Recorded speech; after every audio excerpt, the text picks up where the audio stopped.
Is the ringer on? Probably not. It is, if you look at it,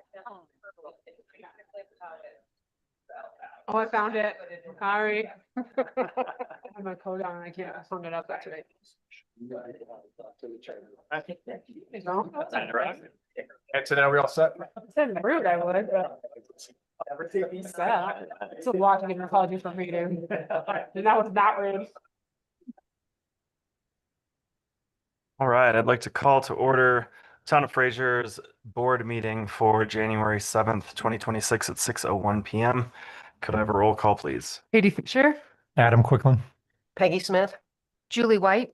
Katie Souls. Louis Gregory. And Brian Cirkback.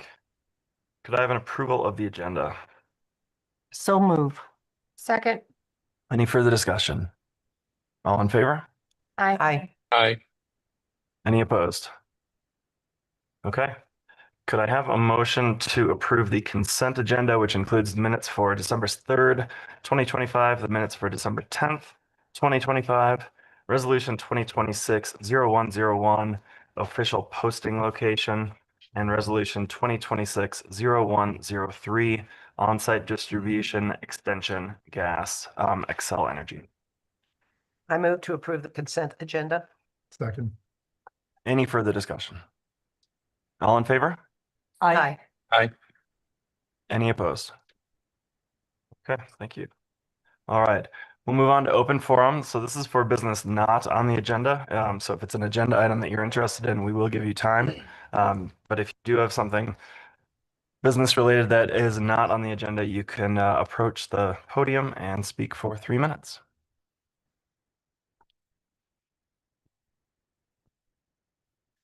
And if you're online, please raise your hand if you'd like to speak during open forum. Quite a few people online and quite a few people trying to come in. Okay.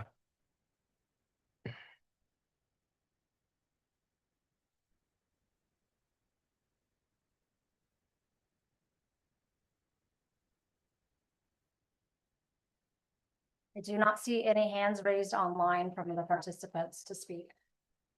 Okay. We will keep moving. Moving on to discussion and possible action regarding a marketing update from Sarah Wick.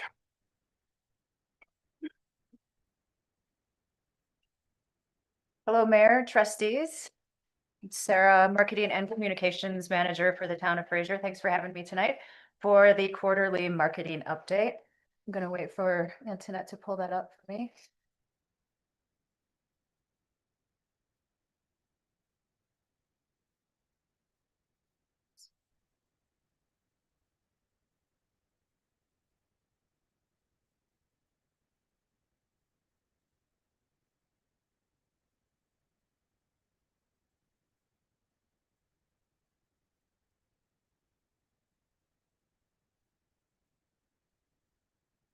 And we're done already.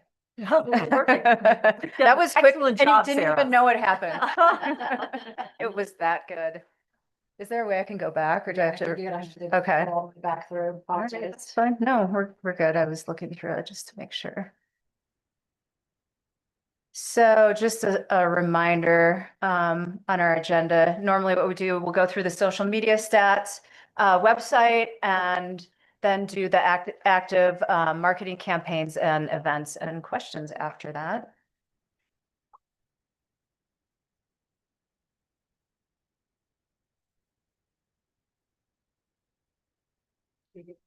Okay.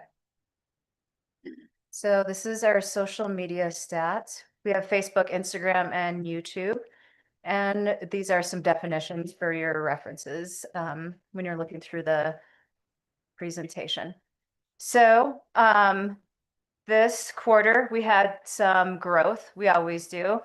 Facebook continues to be our strongest community platform. Our impressions were very high, not as high as last time, but it's still growing. And then engagement remains strong and consistent from month to month. Sarah, are these stats like month to month, quarter to quarter, like what are? They're quarter to quarter. Mhm. Growth quarter to quarter. So the one in the middle, so if you see 480, that was the growth, the net growth followers in Facebook this past quarter, and the 299 was the previous quarter, and the 179 was previous to that. Thank you. These are our top Facebook posts. They always tend to be wildlife, community focused, and just local Fraser pride. Posts that feel more authentic seem to do well. And this reinforces our community first approach. So this is a guessing game for you guys. Which post do you think got the most comments? So the first one is the train ride that the mayor took. The other one is a swag post. And the third one is we were looking for some models for our video. Models. Oh, yeah. It's gotta be models. Male models. Yep. And I clipped some of the comments, which were kind of funny. It's great. All right. So this is the official Fraser Instagram. We had some growth on that. Impressions continue to be up and engagements are also high too. Those are our top Instagram posts, the moose. So you'll see some fall pictures because this last quarter included fall stuff. So it was the moose, the bike park, obviously, and then there was a couple new murals that went up in town during that time as well. So this is the Explore Fraser, Colorado Instagram. We had massive net growth in this on this page. The impressions were good too, not as great as the quarter before, but they were still good. And then the engagements were down a little bit, but still growing. What do you attribute that big net follower growth to? I don't know, honestly. It's hard to say. The short answer is I just don't know. It could be the posts. Yeah. Maybe that moose video, who knows? It got a lot of traction on YouTube too. So, you know, you see it on YouTube and then you're like, oh, maybe I'll go to their Instagram page too and see what's happening. Gotcha. These were the top posts for our Explore Fraser, Colorado Instagram. The one is the Fire and Ice video, and then another one is about some stickers, and then the last one was a text notification that you can sign up for. So the Town Fraser YouTube channel, which I've been working on, and it has been growing, so that's good. So I know it doesn't look big, but that net follower growth up to 72 is really good. And then as you can see, the engagements are going up too. So more people are watching our videos on YouTube. So subscriber growth is increased a lot. Engagement is trending upwards, which is good. And video is clearly working on all platforms. Now, is YouTube, does that include our meetings as well as Yes. the promotional? Mhm. Okay. Yeah. So we're getting greater engagement on this Yes. front as well. Mhm. And this is the video views on YouTube. You can see it goes up 102%, which is great. And these are the top videos that were viewed. Again, the moose, that was the big one. And then the bike park, there were 2 bike park videos. And Adam, this is your thing. How do we compare to everybody else? So we have strong engagement compared to our peer towns. Content resonates with residents and visitors, and quality over quantity approach is working. We have opportunities, Instagram growth can be pushed further, more reels and carousels on Instagram, and then continued video expansion, I believe, is key. So overall wins, we saw overall growth across all platforms. Instagram is performing especially well. YouTube is gaining traction. Engagement is up overall 11%. Video is the clear winner with 94 total video, plus 94% total video views. YouTube video views more than doubled, and then engagement rate improved 5% up from past period.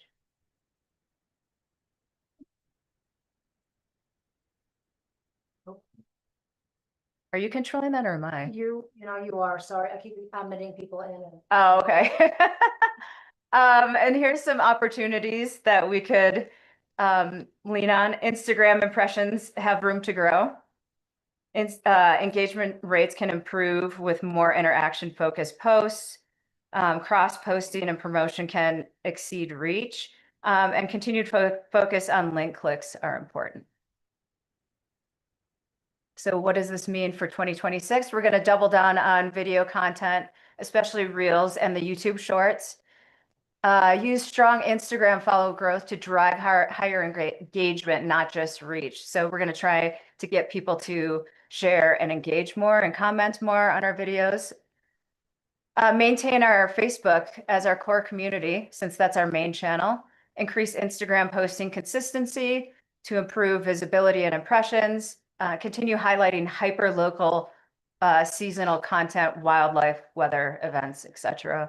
We know those do good. And then focus on content. Focus on content that supports tourism, events, and local businesses. Here are our websites. So we have 2 websites. Fraser, Colorado is our local website for all things Fraser, like paying your utility bills, etc. And then Explore Fraser, Colorado is more for tourism based and visitors. So this is our town website, averages 9,000 monthly visitors. Average engagement time is 1 minute and 30 seconds, which is good. And the homepage and agenda center are the 2 most visited pages. And people are from Denver and Salt Lake that visit.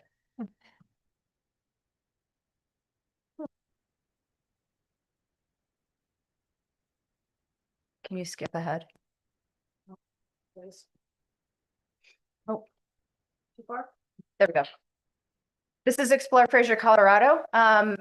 82,000 average monthly visitors. And these people are hanging out on the website for 4 minutes, which is huge. The top pages were Find Your Flow. That was the mountain bike based one. And then the Find Your Flow on snow, which is more winter focused, cross country skiing, tubing and stuff. California, Colorado, and New York are our top audiences. These are the words that they're searching for when they get to Explore Fraser, Colorado. It's always event focused or activity focused. So things to do in Fraser too. These are the current ad campaigns that we have running. We have a full page in Explore Grand with a QR code. We have our Fire and Ice print that's going. We also have a Fire and Ice YouTube ad that we're running, and then a Google display ad, which promotes the Find Your Flow on snow.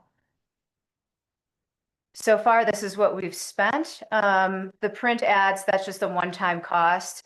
It's hard to know what the reach is. I can track that QR code, but that's about it. I can't see how many people are actually seeing it. But the Google display ads and YouTube ads, this is why I like them. You can see how many people clicked on them and how many people saw them. For example, that display ad, 12,000, almost 13,000 people clicked on it and almost 1 million people have seen it. So that's huge for us. And then that drives the traffic to that website, to our websites too. This is our Fraser podcast. You can see it trending up a little bit. I've also decided to add that to our YouTube channel. So it's on a playlist as well. So you can listen to that on YouTube, but it's also on all of the platforms. And then they also broadcast it on KFFR. So what's next? Fire and Ice is February 14th. Gonna start creating more video, obviously, or continue to utilize YouTube for more promo and engagements. The other Sarah and I are working on a spring event to open up the bike park. And then we are going to be putting in a new live streaming camera. That picture is going to be the view of that camera. And we're going to be able to create some time lapses from that, and people can download images from that. And yeah, I think that'll be great because our live cameras definitely get a lot of views as well. Is it on the building there? It's on that, yeah, Marketplace? where the local experience is. Yep. So I've been working with the property owner and property management. That's good. But that is it. Any questions, concerns, comments? Got a question from Lewis. Lewis, go ahead. Yeah, hey, Sarah, thank you for this. And I appreciate you putting the metrics around this. That's very helpful for us to track. I was just wondering, and maybe it's too early to know about, how the seasonality affects your metrics if you have data from last year, but just wondering if you are tracking that. Yeah, I mean, I could look at that. We could do like a annual comparison if you'd like to see those metrics. I can pull those for you, Lewis. Yeah, I assume seasonality does affect, your metrics in terms of what people are looking for, depending on what time of year. But that might be something to follow in the future. But No, I like that great jo- idea. yeah, great job. Thank you. Mhm. Well done. Yes, very exciting. That's it. No questions. Okay. Thanks, Sarah. Thanks, Sarah. Okay. Moving on to Emerald Line transit options. Michael to speak, and just to set some ground rules, we'll let everybody who wants to speak speak. We'll limit it to 3 minutes so that everybody gets a chance, and then the board can discuss. And if we want to open it up for another round of 3 minutes, then we will do that. Okay. Thank you, Mayor. Michael Brack, Town Manager. This evening for this agenda item, we'll be discussing the Emerald Line and some of the history behind this and why we are discussing this item today. So just for a little bit of background, the Emerald Line was first established in 2019 and came on just to really look at focusing on the service that was needed for Old Town Fraser and then moving through for service to Grand Park and through Grand Park. We've seen good ridership on that line, and it has been it is the newest line that has come to the town, and it is the only line that is exclusive to Fraser, with the exception of the one bus stop at the Cooper Creek Shopping Center. In November of 2023, the Emerald Line, it did expand its service options in November of 2023 from a standard 60-minute service to 60-minute service during the non-peak season times, and then moving to a 30-minute service during the peak season times. The peak season times are defined as the last 2 weeks of December, most weekends in January and February, and then throughout March for spring break. When we sat down with the town of Winter Park to discuss transportation costs for the 2026 budget season, myself and Brian, we sat down with the transit manager and the town manager for Winter Park and just looked at what the budget was looking like for 2026. From there, we were provided that the cost for Fraser was going up approximately 30% compared to the 2025 costs, which was looking at a total cost of $1,658,657. And these numbers are in the staff briefing if you would like to reference them. So again, that was a 30% increase over the budgeted 2025 transit operational year, or an increase of $377,000. This increase also did follow a 22% budgeted increase from the 2024 to the 2025 operational year. So once we had these discussions, Brian and I voiced our concerns with the meeting, and then asked Winter Park to help us with looking at some different options for some cost cutting of where we could look first or what the options really were for any type of reductions in service that could result in cost savings for this service. This service is provided through a 1% sales tax that is restricted to transit costs. That was approved by the voters in 2015. The 1% sales tax revenues from our most recent audited year of 2024 were about $1.24 million. For conservative budgeting practices for the 2026 budgeting year, we have budgeted 1.2 million in revenues. Hopefully we'll see more of that, which is a trend, but again, it's just conservative budgeting. The $1.2 million would fall about $458,000 short to cover the 2026 operational year. So from there, again, with these increasing costs, we did speak to Winter Park and their transit manager and their consultant, looking at what are some options to do this. The discussion evolved to the Emerald line, primarily because any changes in frequency to the Emerald line does not affect any service to the town of Winter Park. And then we would acknowledge those substantial services while not changing any bus stops, but really just changing the frequency. So eventually the recommendation for lowering those costs, that was with that cost cut of going from the 60-minute, 30-minute service to just a standard 60-minute service. That was a placeholder in our budget. And then it was formally approved at the November 3rd Transit Advisory Committee meeting, where every year the Transit Advisory Committee, they do make the fiscal recommendations for those approvals. So that approval was made, and this budget line item was solidified for that cost. And since that cut, we have had a lot of public engagement about that cut in service from the 60-minute service to just a 60-minute service.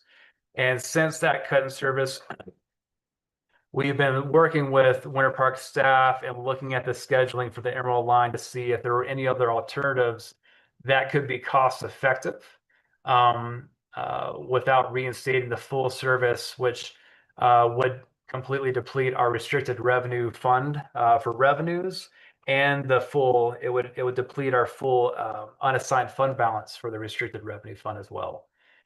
So we are looking at this cost cut seemed to make the most sense with the least amount of impact to the rest of the services that are provided through the transportation service. Diving more deeply into the scheduling and developing an understanding of how the bus does move from its transit facility to start service. We did explore the option with the town of Winter Park to explore what starting service 1 hour earlier, starting at the Holiday Inn Express, could look like. So we had that discussion. Town of Winter Park and their transit department did a lot of work on this, and to evaluate how, if that could be done and if that would be feasible, and what the financial impacts would be to the town to make that change. So from that change, that puts service starting at 7:37 a.m. at the Holiday Inn Express, and then circulates through Old Town Fraser and Grand Park with that first line of service getting to the resort by 8 a.m. So we did discuss that. That was brought to the Transit Advisory Committee. That was just discussed this past Monday. So I apologize for these things not being in the packet. We knew we wanted to have this conversation timely so that we can make any changes necessary. So that recommendation came forward to the TAC and was ultimately approved, and discussions about that and where to start the service were discussed, and ultimately was approved as is with starting with 1 hour earlier service for the Emerald line. The cost to the town for that early hourly service is $9,250. Compared to the $170,000 that otherwise would cost to reinstate the full 30, 60-minute service. So the discussion that I just want to help facilitate for tonight, to build off the lovely presentation the Winter Park folks provided us at the last meeting, is just to discuss what the board would like to do. You have all received a lot of input. I know there's been a lot of discussion, and we've been looking at some various options and evaluating the impacts to our budget, not only for next year, but also looking at a lot of the work that will take place this spring to reevaluate transportation services, those costs, and ultimately getting to a new intergovernmental agreement with the town of Winter Park for bus services. So the three options for you tonight for discussion will be, option one is looking at making no change to the existing service. Option two will be looking at starting the service 1 hour earlier. That places people at the resort at 8 a.m. And that brings people to the base of the village at the resort at 8 a.m. Or option three is you do have the ability to reinstate the 30, 60-minute service. It would require an allocation of about $15,000 from the general fund to provide for that cost. In addition to that, would deplete our full unassigned fund balance as well for that 1% sales tax option. And just generally from the conversations that have happened to date, that 1% sales tax, as you may be or may not be aware of, as approved by the voters, was approved with the language to support transit operations, trails maintenance, and trail construction, and capital projects in general. Over the years, it's become more and more narrow with any funding that can go towards those other items. And especially with looking at next year, appropriating the majority of that unassigned fund balance to offset the transit costs, we are not looking at much of anything left over for next year, for 2027. So with that background, those are the three options that we're looking at. Oh, Michael, can you clarify, did you say 15,000? It would cost about 15,000 from the general fund For, in addition to the unassigned fund balance that we have, which is about Okay. 500,000. yeah, so let's talk about the total amount that we would have to commit to do this. That would be how much? So 100 and- there would be about $5,000 to $10,000 worth of administrative costs. That's just kind of a rough estimate from the town of Winter Park to modify the schedule and do the updates digitally to their apps and to their signage. Yeah, But the cost of the service is, if we reinstate the full 30/60, was $1,658,657. so that's, 657. That's for the full 60-30 minute okay, service back to the Emerald Line. so And we'd have to put out how much? 377 or 100 and, I got lost in all the numbers. 100 and, So that would be an Big commit. increase of about $190,000 compared to what was approved on December Okay. 3rd for our budget. so that's what we. And that would require a transfer of about 15,000 from the general fund Gotcha. to offset these costs for the restricted revenue fund, Yeah, money where that, the transit operational costs are housed. okay, it's a lot of money. Thank you. bottom line, we're exceeding our revenue mechanism by about, Sure, I can't hear you. we're exceeding our revenue mechanism by about $450,000 to fully fund this. We have 101.2 coming in and it's 1.65, give or take. It's not sustainable. And it cleans us out this year rather than what we were anticipating of next year. So it really pushes these conversations forward.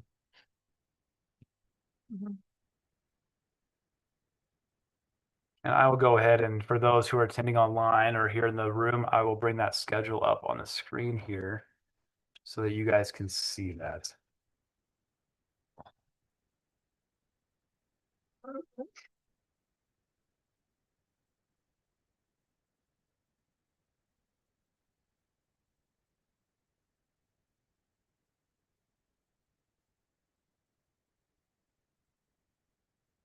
This is the current schedule? This is the schedule that's being proposed for option two. Okay. That starts service at 737. Right here. Oh, I You see. can see my Okay. cursor. Mhm. Otherwise, what is currently in place is the service starts at 8:15 and allows people using the Emerald line. That first bus would allow them to get to the resort by 9 a.m. What we're proposing for option 2 is just to start service here at the Holiday Inn Express 1 hour earlier from this 8:37. So it maintains the hourly. It's really just starting service a little bit earlier. And this kind of just makes sense from people who utilize that stop at Holiday Inn. And then it would go through to by the Amtrak station and then come through Old Town and go through Grant Park and then head to the resort. So do you have any feeling about the number of people? Would they be mostly employees that would be riding that because they wanted to get to the resort early to work? I think you'll hear a lot of input about that. I think a lot of residents and Brian can speak to this too. I mean, the board, I think you all received the emails from the folks here.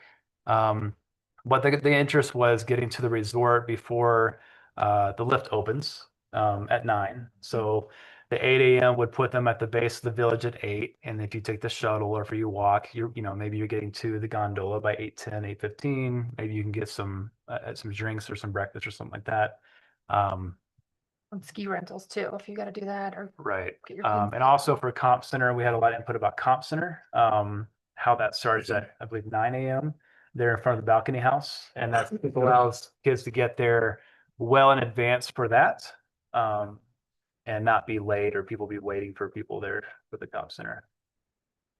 And the main reason why this is possible is because now all the buses are starting off of County Road 5. So they're literally driving through Fraser to start at Winter Park Resort as it is. So we're just telling them, don't drive past everything and start at the resort, just start in Fraser, and add that service. So So that 9,000 is actually cheaper than it would be if they started at. well, so what's interesting is we were charged for that deadhead as it was Mhm. because we're charged by the minutes through the town.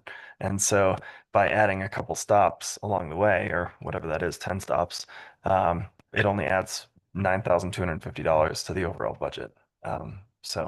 And it helps out all those people that are trying to get to Comp Center and trying to beat the lift, the gondola from opening.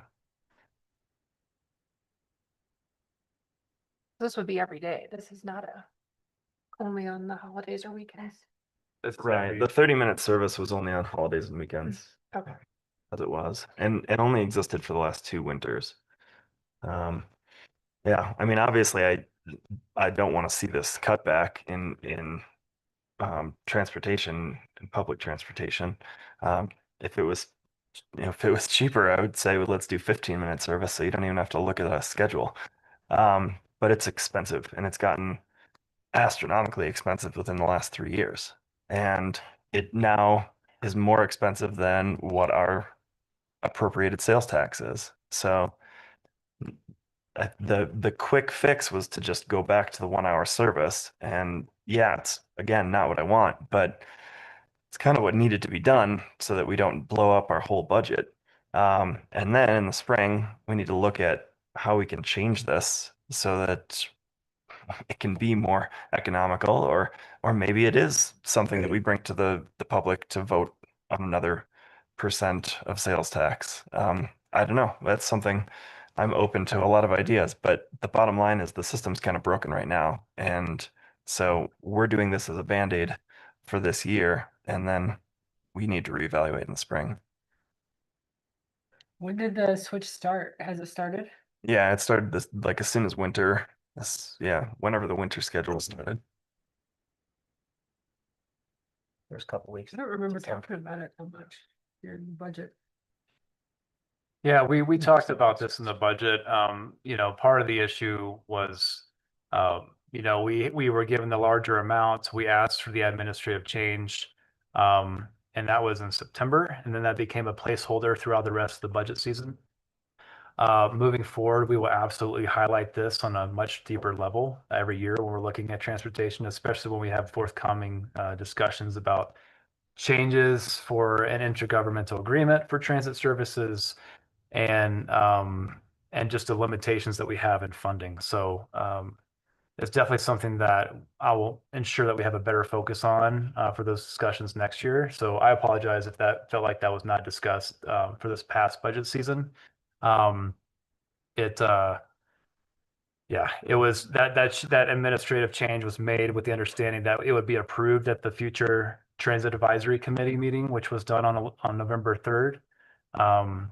But was never able to have that in-depth conversation here at the board, but moving forward, we'll make sure that that happens in the future. And correct me if I'm wrong, but the only number we as a board saw was 1.5 million. I don't believe I ever saw Right. 1.65. Right. Right. And we had a lot of discussions about even that expense. Yeah.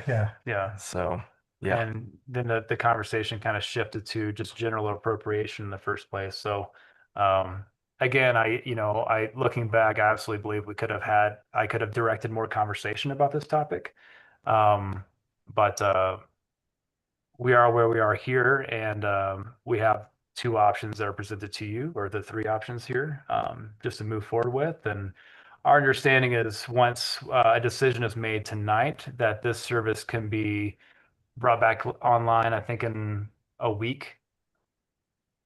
What do you think, Chuck? When we discussed it, we discussed that at some point in January. Okay, So at some point in January. it depends on how long it takes for fabrication. There's not much fabrication that needs to be done. However, that's not something that has to go through two separate companies. So that's why I don't want to give you like a firm, So as soon as it can be implemented, it will be implemented sometime in January. I can get the ball rolling. I can't carefully check. Well, Yeah. the next question is Yeah. an alternative. It's Yeah. going to take longer. So it's already, I mean, it's already changed to the hourly now? No. It's been no, the it's hourly. Been that all, This This whole winter. All the Yeah. All the online signs. says that and everything already? Correct. so if we change it and add this additional that's not as involved? Is Yeah. So- You guys want to go up to the mic? cheaper and less time? Hi, Sarah Ott, interim town manager in Winter Park. Lovely to see you all. Yeah, we just looked for what was the most cost-effective option for you. We just have some hard costs that get incurred if you implement any changes. And so the 9250 was the most affordable one. As Chuck said, we want to implement this for you as soon as we can. But we have to work a little bit with TransDev and with a few of our vendors to get that. And as soon as we can understand their availability, we will get back to you. But we're very confident that it's this month and as early in the month as we can get it done. Now, if you want to go back to 30-minute service, that's a little different conversation in terms of availability. And we would need to talk a little bit more with TransDev on that implementation timeline for that. We'd still shoot for this month, but it would definitely be a much bigger lift to make that occur. So at this point in time, do you have a preferred alternative? It sounded like adding the earlier loop would be the preferred from your end as well. or- Well, the town doesn't have, Winter Park does not have an opinion of what to do. This is really your line, your service, but we're trying to provide you with those options and costs are to aid you in your decision making. Thanks, Sarah. Any more questions for Sarah? Do you have a hand? Oh, yeah, Yep. Lewis. Yeah, hey, so I remember the December 3rd meeting when we approved the budget for this. I asked specifically if there are any changes in the schedule, and the answer was no. So this is clearly a change in the schedule that at least caught me off guard, and I think it caught a lot of people off guard. I'm not sure it's fair to change the schedule in the middle of the season when, people are expecting a certain service from the town or from the transit authority.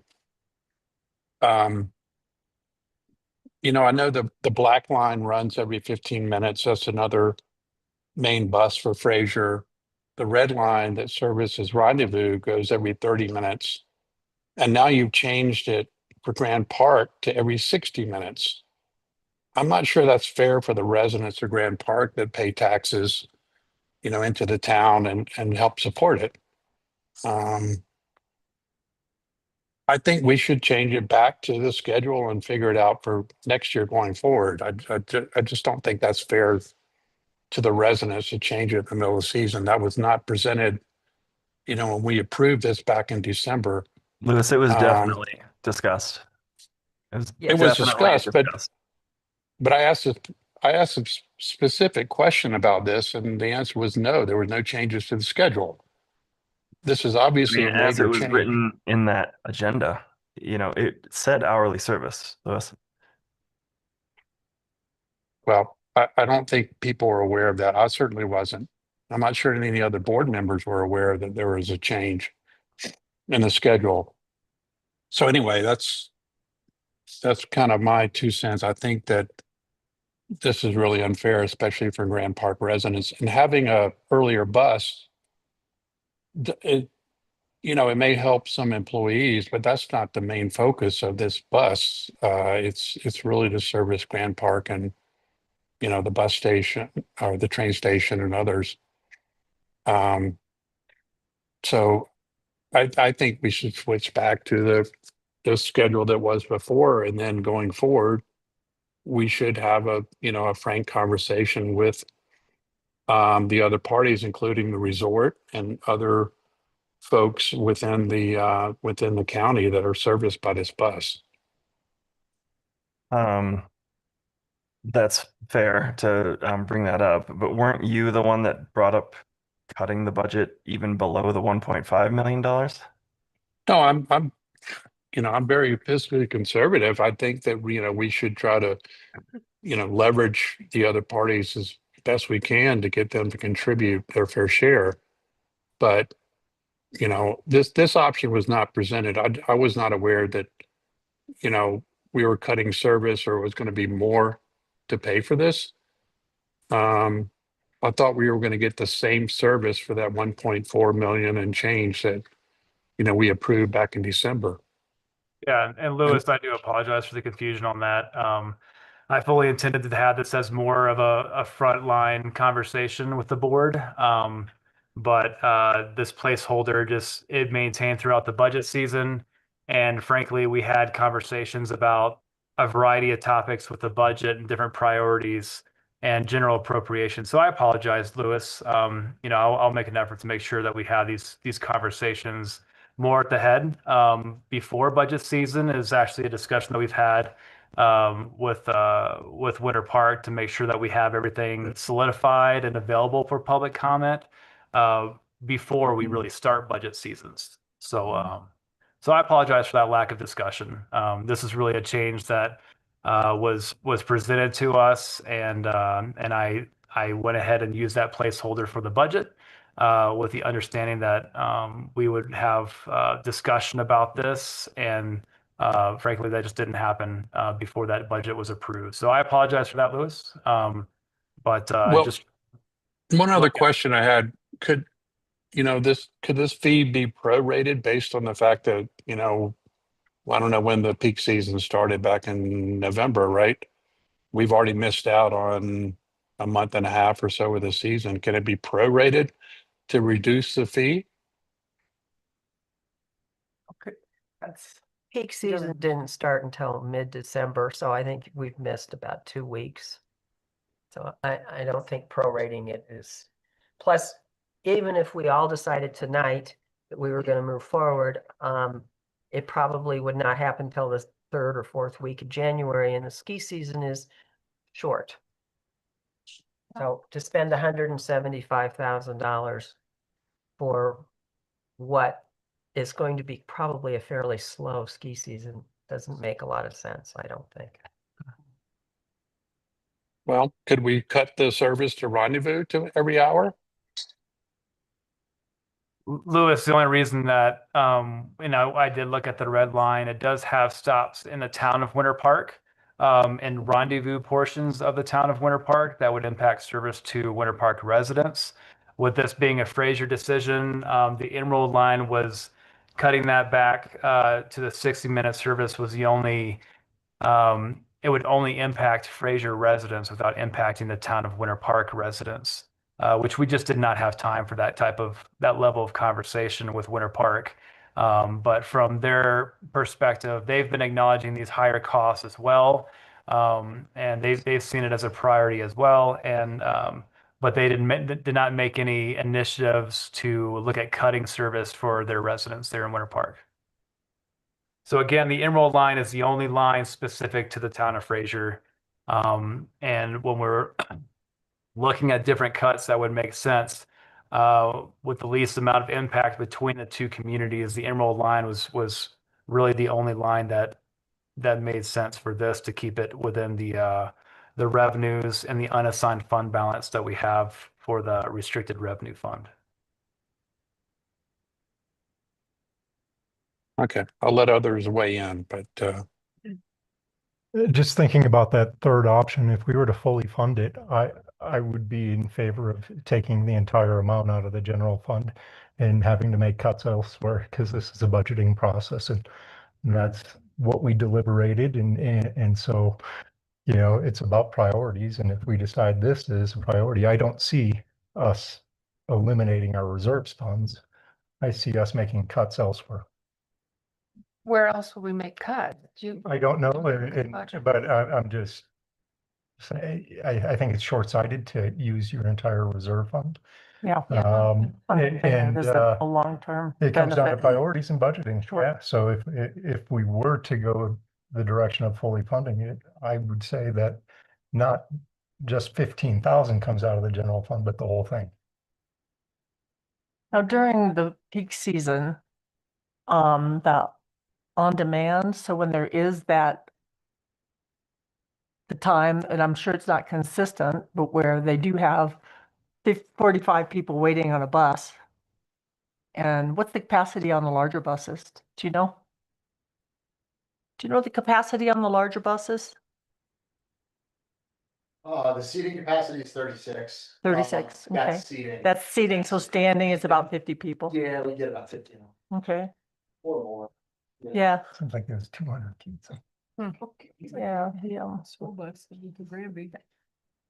Anyway, just wondering if there's, if there's a on demand, but by that time you guys would be so busy, you probably wouldn't have a bus that you could just say, oh, we need an extra one to come through because there's too many people waiting. No, and quite frankly, the additional cost, you have to pay the availability charge, whether Okay. that bus is on the road or not. Gotcha. So from Thank an you. economic standpoint, it would be one of the least cost-effective ways Okay. for you to address the situation, in my opinion. It would definitely be more than the 170,000 if we were going to go back to having on-demand additional buses, because the bus also needs to be acquired as part of that consideration, given the fleet and the need to turn the fleet over for its age. Okay, good. And their drivers you. as well to be committed to meeting those services. Right, that's what the availability charge pays for, is that driver to be available and for the bus to be available. And so, thinking about the capacity on the buses, are any of them less than 35 sitting? No, they're used almost daily, Yeah, actually. right. They're used for the evening service, for the night lift. Okay. So those buses are, the fleet is well utilized. That's what is what I would say. Yeah, from well, and I'm viewing just it. thinking about if there was a bus with a larger capacity that we were to put on this line because it only runs once an hour to help pick the people up, if they started to stack up. But it sounds like they're all consistent on seating capacity. For the most part, yes. Okay. The key is the kind of things you're asking for are things you do in a much more scoped out short range transit plan, which is something that I think would be valuable to both the town of Winter Park and to the town of Fraser to do, is to really look at that and have another review of how last mile connectivity is happening, and if there's the options compared to fixed route versus on demand route, and some of that study work. We're doing some of that work internally right now. And I'll be talking with the new town manager for Winter Park about whether that should stay within our existing resources or require additional resources. Typically, those short-term range transit plans, in my experience and other transit I've overseen, we've done every about 36 to 48 months. And we just haven't done that here. Our services have been added incrementally, and it's time to take a look for efficiencies in the entire system to the benefit of everyone who's paying into the system. Yeah, absolutely. Good. Well, thank you for that information. I'm just not understanding. I want to get back to before the I mean, not even really talking about the bus line, but when we were doing the budget, $1.5 million, and that was everything included. And now there's this, That was the number for hourly service on the Emerald line. And if you remember, the whole board was up in arms because it was such a huge increase. And that was Right. already with the 30 minutes. But why did it even go, why is this even an issue if we only approved it for an hour anyways? Because the people of Grant Park they want 30-minute service. So we Yeah. wanted to bring it up so that we could discuss it. So last year they had it, and the year before. So So is there, had that. I've seen many letters. Did anybody were there letters from people in Old Town, or was it all Grant Park? I didn't see anything. I didn't from get the any time. I got several that said that they were either a Grand Park resident or that they were a Fraser resident. They didn't really break it out more from there. It seemed like a form email. I mean, when I read them, they were almost verbatim saying. Yeah. Well, I think it was a concern from their HOA, and their HOA sent out something, and that, I mean, that's pretty typical, to look for that engagement or promote that engagement. Okay, well, you're lining up. You ready to? They're lining open up it at the to public? podium. All right, so again, we're gonna give everybody 3 minutes, let everybody speak. Board will then discuss, and if we want to open it up for a second round of 3 minutes, we will do so. If you, please don't repeat the same thing that other people say. You can say, I concur with so-and-so, but don't, just try and be concise. Thank you. Now let's go within the room first. Does anyone want to approach the podium? Maybe if you guys could find a dog food on Chewy, we'd have enough. Hello, I'm Mark Johnson. I live in the Grant Park area.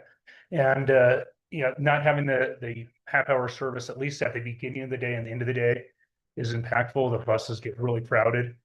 I would love it if another option could be looked at of just adding a couple, half hour, maybe 2 hours in the beginning of the day and maybe 2 hours at the end of the day. I think that would solve a lot of the problems. If that was a possibility there. Also, for longer term, a couple of stops are very close to where the black line is. And I think if, some of the stops could be swapped between the two buses, maybe that would help. Like, for example, there's a stop near Murdoch. There's actually 2 stops at the Murdoch shopping center on both sides. If the second one, the bus already goes, some of the buses already go down the little dirt road over to where kind of Vicious Cycle Brewery is. If the bus stop could just be moved down there. I know the bus stop over there is already being talked about being moved. So that's another option I would like to be considered there. So, That's great, thank you.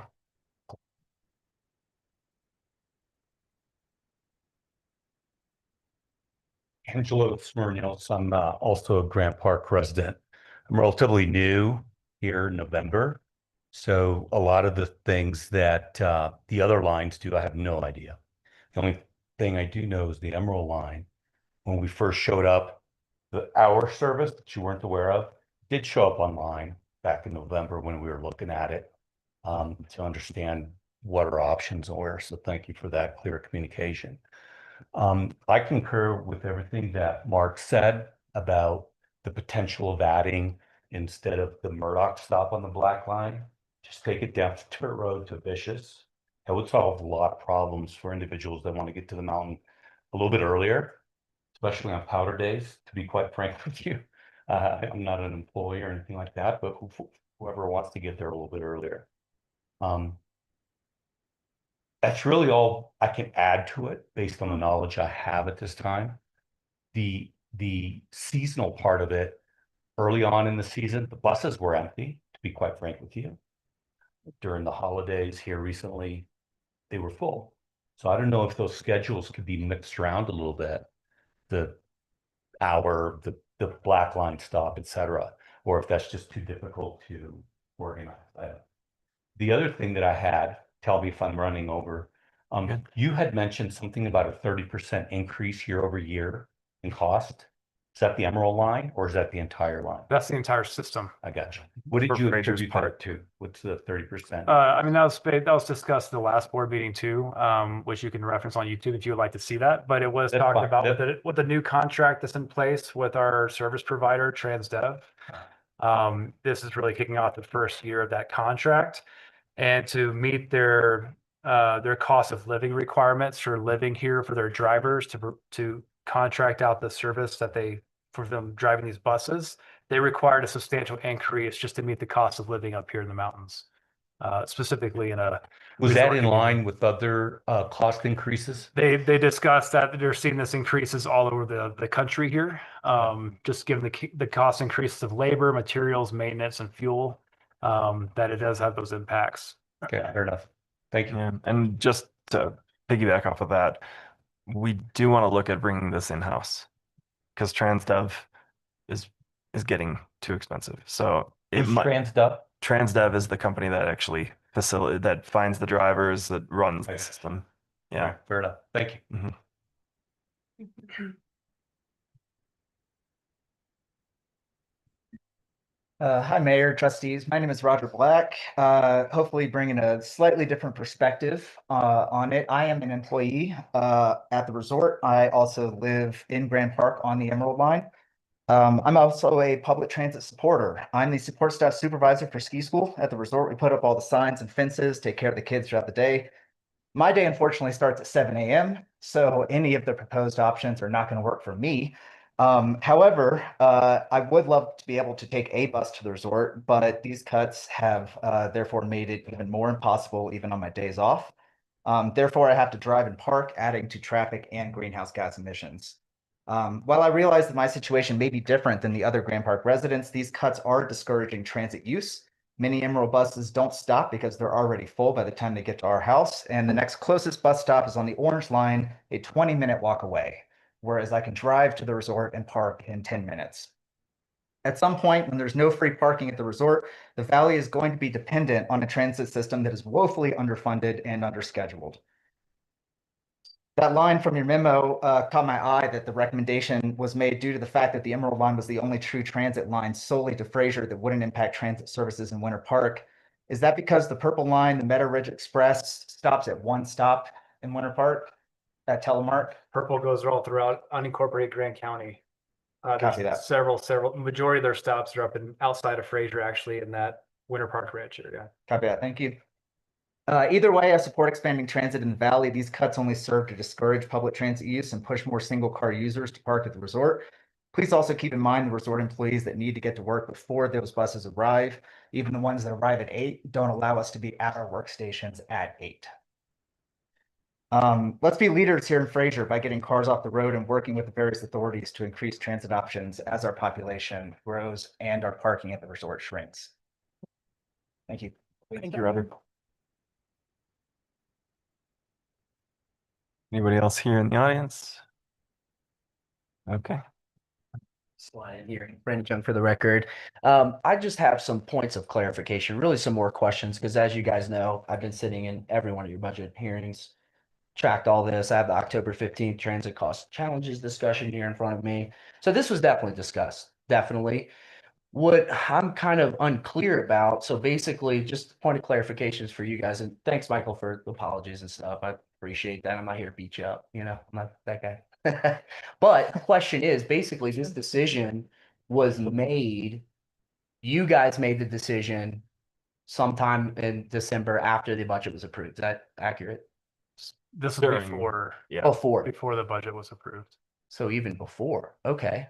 Yeah, Okay. so that was the meeting where they approved, like really locked that in as far as that change to the Emerald line was took place on November 3rd.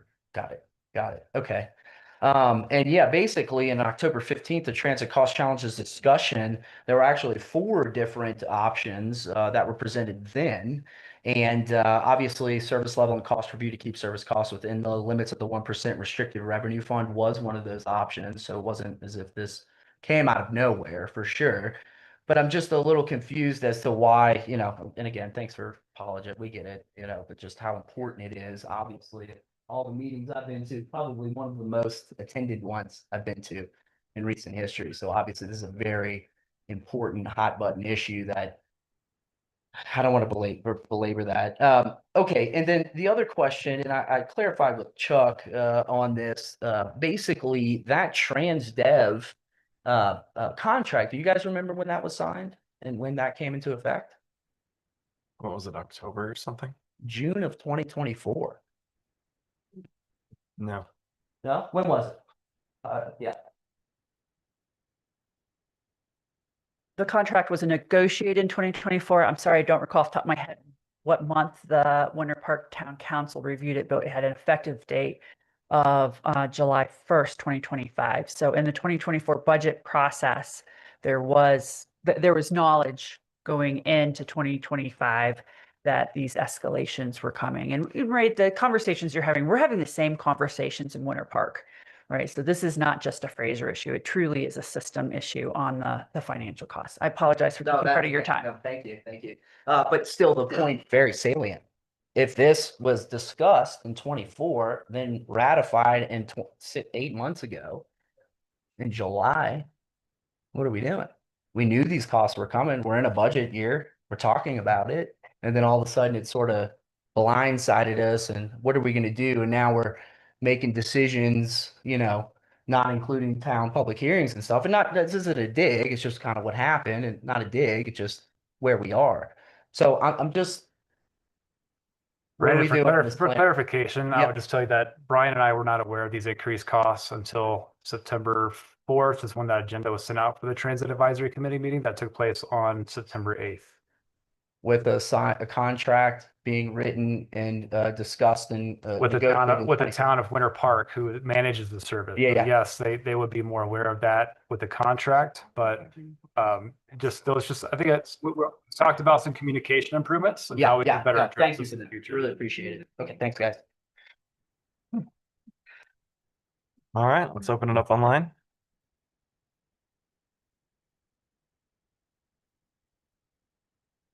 All right, Jonathan, you are up first. I'm going to unmute you.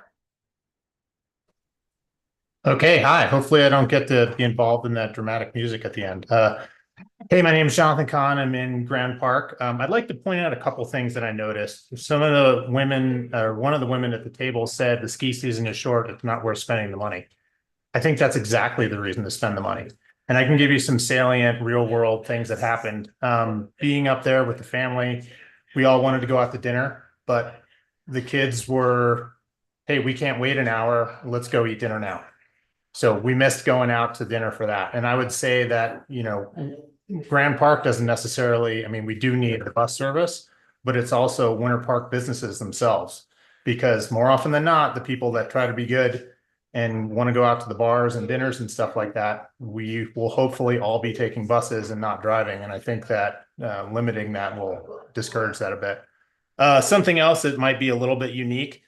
It'd be one thing if the bus service was consistent, but on more than a few occasions, I've seen the bus just go straight down Old Victory Road and not even go into Grant Park. This happened most recently this weekend when they had to call Dallas, the late night driver, to come get us. So, we're not getting half-hour service and we're not even getting hourly service sometimes. So I'd like to just point that out. And then, I think just what some of the other people said, I concur with. Hey, maybe it's not a binary decision of half an hour. Maybe there's, 2 hours in the morning or 2 hours in the afternoon. So, that's about it. Okay, thank you. Mark Ballard, you're next. Okay, hi. Hopefully I don't get the involved in that dramatic music at the end. Hey, my name is Jonathan Kahn. I'm in Grand Park. I'd like to point out a couple things that I noticed. Some of the women, or one of the women at the table said the ski season is short. It's not worth spending the money. I think that's exactly the reason to spend the money. Hi, thanks. Yeah. Like I said, Mark Ballard, and Grand Park as well. Um, just really reiterate what everyone else has already said. And that for my young family, if you miss a bus, I don't know, it just kind of makes it difficult for us. So we result to driving, and adding more congestion. And I don't know how to quantify that on the town of Winter Park, but there is some kind of cost there, I suppose, to adding more congestion. So that's all I've got. Thanks. Thanks, Mark. Christopher Newman. Thank you. My name is Chris Newman. I live in the Elk Creek condominiums in Grand Park. And maybe somewhat uniquely, our unit and our porch face the bus stop. And we can also see vicious cycle, and we can also see people walking to catch the black and purple lines. And I just want to point out a couple things, which is that not all of these hours are equal. One of the most amazing things about living in the Fraser Valley is the Winter Park Competition Center. Many of us chose to purchase homes or to raise our children in these communities because of access to the competition center. And the competition center starts before the first Emerald bus arrives. And that means it has become useless to us. It also leaves before the kids finish in the afternoon. It leaves now at 3:15, or you can wait till 4:15, which you've ever had a kid who skied all day, trying to get them to sit at a bus stop for an hour, it's just not going to happen. So my main concern is that the most populous use of the bus is getting the kids in the gray jackets to the resort by 8:45. And I've talked with the mayor about this. I, suggested if you have to stick with an hour, could you at least move it 30 minutes earlier? But I really think, that becomes a problem. We go to use the black line, which we do. We're now catching the 8 o'clock black line because all the rest of them, by the time they come off the plateau, are full of comp center kids, and we can't get a seat on them. And so now we're, leaving at 8 a.m. with a tired 13-year-old who's now getting there 30 minutes before he needs to. And I know that these are not the problems of people trying to survive in the valley on low wage jobs. I get that. We're privileged people. I'm not going to deny it. But like the comp center is one of the coolest things this valley offers. It gives kids who maybe aren't the best athletes an opportunity to really become excellent, to spend time with their friends, to really engage in an activity that lasts all winter long. But it only really works if the bus arrives by 8:45.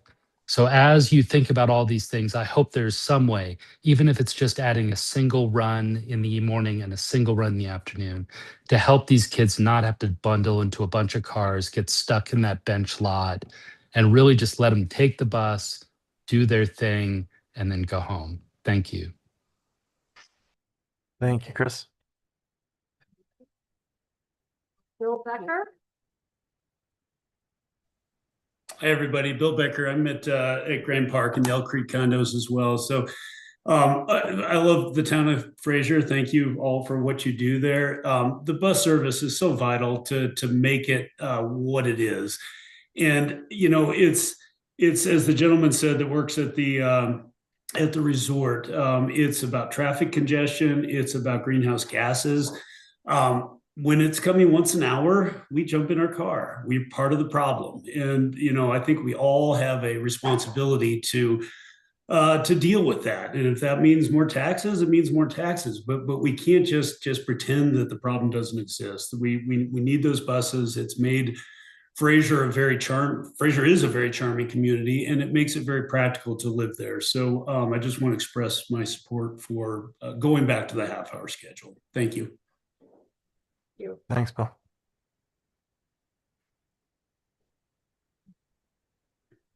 Clark.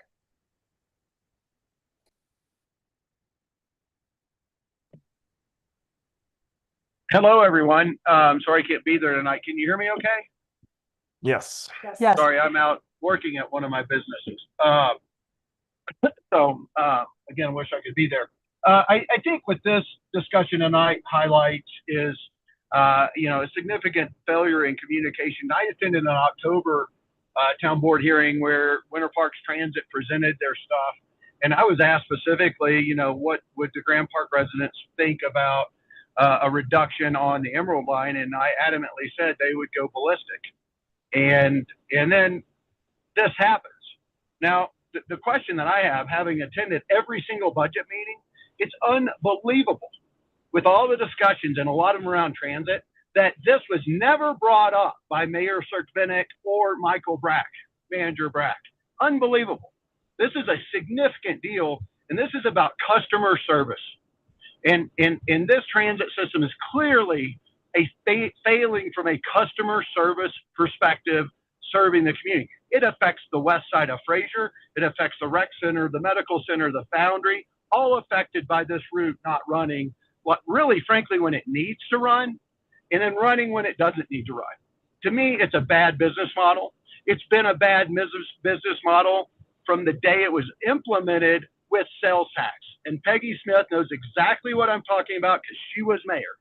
And you implemented it with the wrong funding mechanism, despite a lot of advice from other smart people that have been involved in transit authorities. And now you're short of money. And we're taking the brunt of it without being notified. And the biggest issue is no notice to anybody, none, including your board. That's a real problem, and I think a real communication issue that your staff has with the board and the mayor has with the board. Because to me, this is something that is relevant enough that it should have come up in all these prior discussions and shouldn't be an issue over Christmas break where we start getting flooded with calls and hearing what's going on with this. It's also an impact to Fraser's sales tax and Fraser's business environment, which a lot of businesses reside in the Grand Park Village area. And I don't think any of that was weighed in on this. I think this was a bad decision that needs to be revisited. And there's plenty, to Adam's point, I agree completely. There's plenty of frivolous things that are unnecessary and not town responsibilities that got approved in that budget that could easily come out. And we can start with daycare. That's not a town responsibility. Guys, that's an easy one. Let's get rid of that. Guys, this is about being responsible and providing equal services throughout the community and doing it in a reasonable business fashion that provides good customer service. And I'm going to leave with you're failing with your customer service. And I think you know that I have a proposal that I sent to the town several months ago for an alternative funding mechanism. Thank you, Clark. That's 3 minutes. Will not bring I'm up. gonna cut you off. Thank you. Thanks. Moving on. Wayman, you are next. Hi, thank you. Yeah, I wanted to start out by just complimenting the transit as long as we've been. Aw, you keep You're cutting out. cutting in and out. I wanted to compliment the transit system as it has existed for the last 25 years. It's been a key part in why we are here. We recently, or 10 years ago, relocated from Winter Park to Grand Park, and our one key requirement in finding a new place was that it had to be on the bus line. And the Emerald line did that for us. But the reason I'm raising my hand now is I want to take exception to the fact that this is a Fraser Grand Park only bus. We stop at Cooper Creek, and both coming and going to the mountain. And I have never seen people not getting on and off at both of those stops. Usually there's quite a large crowd that's getting on the bus at the mountain to come home, and queries the bus driver on what's the closest stop that they can get to in Winter Park that'll get them to X, Y, or Z business. So this is most definitely also a Winter Park concern. The businesses will suffer, and I think if Winter Park isn't chipping in, we need to cut out that stop. Thanks, that's all I've got. Yeah. DK from Texas. Hey guys, this is Brittany. I'm mortified that I can't figure out how to change my profile name. I've been a resident for a long time, over a decade. My family and I spend a lot of time and money in both Fraser and Winter Park. I would like to concur with the person that spoke before me and just echo a couple thoughts. We spend a lot of money in Winter Park when the bus takes us there, and I can tell you more and more we're discouraged by staying because it's hard to get home. We've had to try to call Ubers to get home with our family because the bus is either so full, and again, with little kids, you can't just sit there, but there's no Uber that runs. So we've stopped staying and spending money in the town of Winter Park. We try to leave as early as we can to make sure there's spots on a bus. We've also, from Grand Park, had to catch buses going the wrong way just to have a seat on the bus or to have space on the bus. And that was last ski season when there was a 30-minute schedule. So I think we're very concerned around moving to an hour as the snow picks up and the traffic picks up going into town. So I do think, in addition to that, the communication around this was really poor. Like, this is my first board meeting. Maybe I should join more. I feel like I'm watching a soap opera, but everybody seems really confused. I remember this summer, my family, we received a survey about trying to improve parking options, places to park, ways to get to the resort. It would have been helpful to know that things were actually going to be scaled back, not beefed up. So I think we're all kind of caught off guard that, yeah, I think our choices are, do we just spend less time in general in Fraser and Winter Park and spend our money in other resorts that maybe are better funded to get us to a mountain? Thank you. Okay, thank you. R. Gillis. Yes, hi. Thank you for the time. Thank you for this evening. We just recently bought in Grand Park, and bus systems, transit are very important to us. We have 3 daughters, and that was a big amenity for us. I think you guys have a tough challenge in front of you. I know costs have been going up across the nation in many respects. I think it sounds like 50% over 2 years might be some mismanagement on one end or the other, but nevertheless, there's a shortfall. So I don't envy that. I do think, based on what everyone has said here, I would encourage everyone at the town and working with the town of Winter Park to come up with a solution. It sounds like it's an issue across the valley. So, not sure what you can do this year. It's kind of a tough spot to be in, but going forward, I think whether it's people paying more for these services and making it fair across the different neighborhoods in Fraser, but I think it's important to focus on that going forward. It seemed like it was a bit of a surprise in some ways in this budget, but going into next year's planning and the long-term, short-term planning for the town, I think it's important to put this out of focus. So I know you guys are doing all you can and you've got some tough decisions, but just wanted to encourage you to make this a priority. Thank you.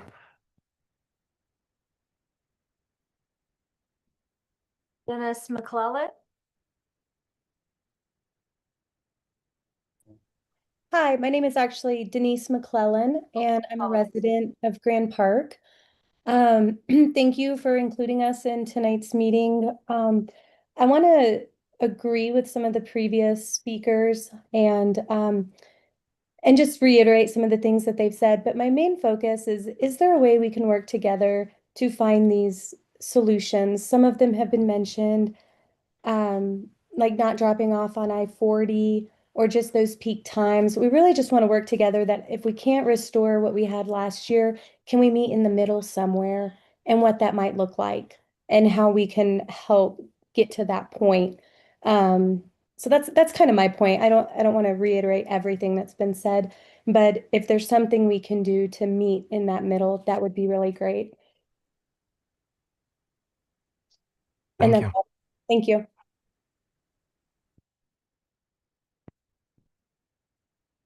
That is the end of all the hands online. Okay. Board, thoughts? WTO. Oh, I think it's a challenging problem. I'd like to remind people that 10 years ago, we had over the equivalent of prison buses that didn't come into town really. They just stayed at the resort. So this is a relatively new system. It's grown exponentially over the last 10 years. The funding sources were inadequate. And I think Winter Park has done a yeoman's job because they've backfilled a lot of the county's responsibility, some of the resort's responsibility. And, we chose to take the 1% path. They chose the 2% path. The 2% path puts them at the highest sales tax in the state. And so they have taken a yeoman's job with this thing. And I don't know. I mean, everybody thinks that this should be a free bus system because all the other resorts have free bus systems, but the economic models might have to change. Maybe we have to charge or if you want to ride the bus. There's other options besides just going back and getting more tax revenue. I think we need to have a realistic conversation with all the players and see what makes sense. But I don't think that we're probably going to solve this problem between now and April 15th. So.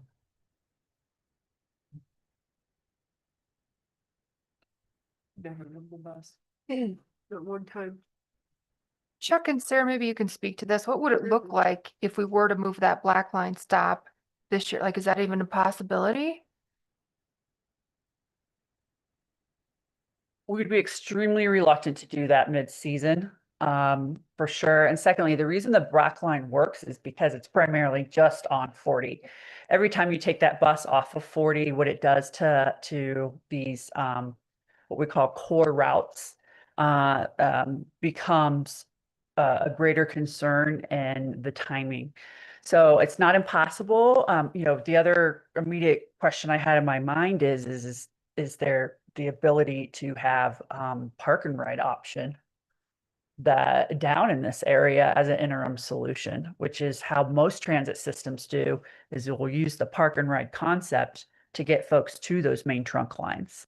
So it's just another possible solution looking into next year as well, that could provide people with multiple times. So they're not incurring the traffic, but it is bringing them, so to speak, down the hill. Thank you. Thank you.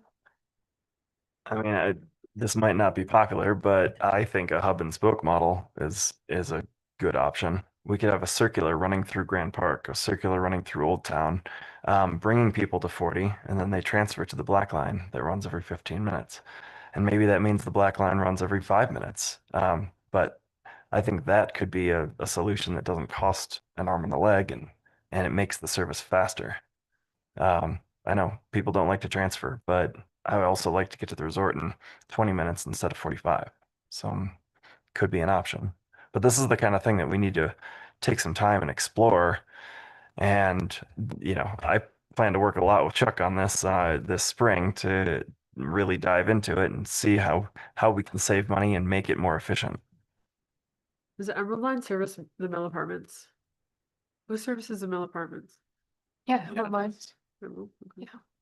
I find it curious. We've only had Where are they? comments from Green Where's the Park. apartments people then? and nobody else. No, They get on looking at- first. Hmm. So, Wonder what they think about this. Mill Apartments. for Old Town. No comments from Old Town. I don't see anyone on the bus in Old Town. There's over Christmas break, there's generally like, I don't know, 10 or so people out there in the morning waiting. Yeah. I see a lot of. Well, in Old Town Trustees. too, we have the black line that comes by the Amtrak station. Yeah, you can, yeah. you So can in hop Old over Town, you've got that option, an easy option. Yeah. That's part of it. Well, I think we should definitely add that early run. Just getting that early run and getting the kids up there. Folks might have to come and pick them up. Behind this all too, I'm a little worried about what's going to happen to our tax revenue this year. I don't have a crystal ball, but we all know what's happening with our ski season and the lack of snow, if we get more cancellations and we rely on sales tax income and from the state plan, and people stop coming in, we're going to have a serious hole to look at in our funding for next year and in the future. So at this stage, I can't justify spending 100 to 300,000 on bus service that's for a relatively short period of time and for, I hate to say it, a relatively small number of people. And pretty much everybody in Grand Park does have access to a car. If you're forced into using it, you can. Public transit would be much more preferable, but those are my concerns. So I'm definitely for adding that extra down in the morning, getting the kids up there and the skiers up, the comp center kids up there early.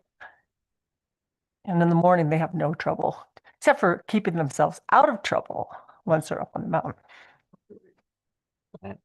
Yeah, and I want to reference back to the budget that we approved. We're forecasting $4.8 million in sales tax revenue. Now, if we would have approved the budget with no changes or for the lift, that would have been over $1.6 million. I mean, it's supposed to be less than 20% of the overall budget. And of that 20%, we're supposed to be spending some on trails and capital projects as well. And it's now over 25% of the whole sales tax budget for the entire town. Like it's out of whack. So I don't see that we can, like Katie said, that we can go back to 30-minute service now. I think the quick fix is get that extra hour in the morning so we can get the comp center kids and the people who are chasing powder up to the hill before the gondola opens. And then we really reevaluate what the system looks like for next year and probably revamp the whole thing. Down with that, down with the morning one. Mm-hmm. Fix it next year. Yeah. I'd really like to hear about somebody from the mill though. What's that, Katie? I'd really like to hear someone from the mill apartments in here. I just want to feel how is that? I mean, are they using the Emerald line too? It's weird. What's the closest stop to them? The Emerald goes down northern, right? Cap entrance, basically, so they walk down what we'll call Saddlehorn Drive, where the mill apartments goes to. What is that, 72? Fraser Parkway? Yeah, that's gonna be, basically, it's right there. So they still have to walk. Yeah. No, but they it can, doesn't go down Mill Avenue. they can come down they can cross over Mill and pick it up right on Eisenhower, Yeah. Which they most. down the sidewalk. Yeah. I love her. So they take the black line anyway. I'm just curious, how they're getting around. Yeah. I haven't heard from them. Okay.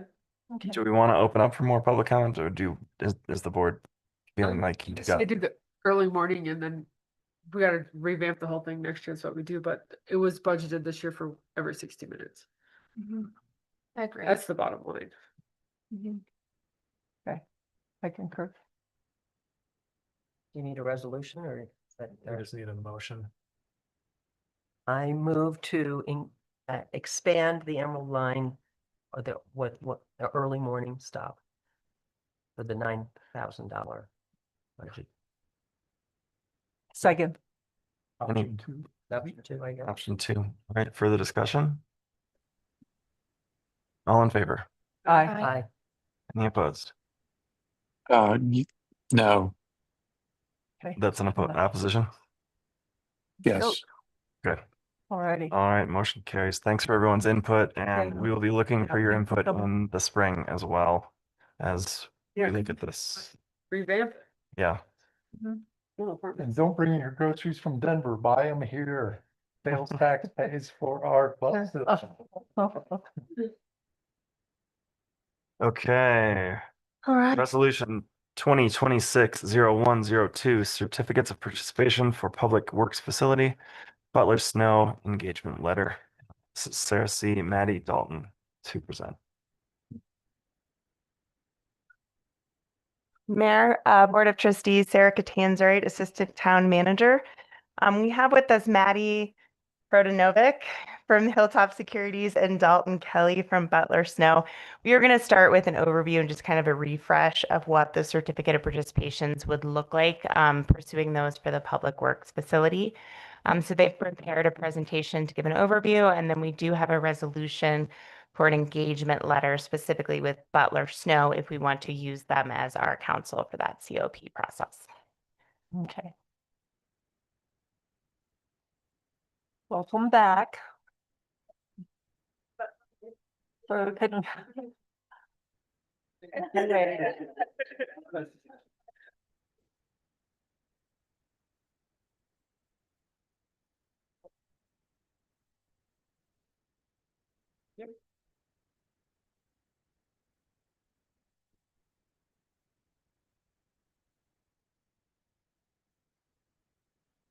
And if you really don't want to stay, you don't have to.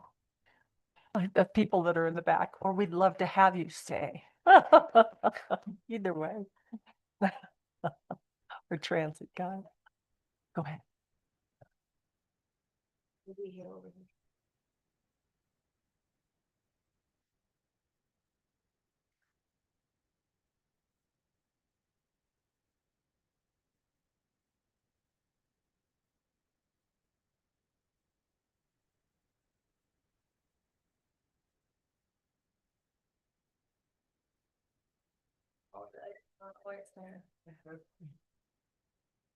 I think while we're pulling that up, I just want to, there's obviously there's an action item here or consideration as it relates to the engagement for Butler Snow, but we aren't asking you to make any decisions about the COPs this evening. So I do just want to make that clear. That wasn't quite clear in our. Yes, so I just want to make that clear. The presentation is really kind of rehashing what we spoke about at your retreat this past summer.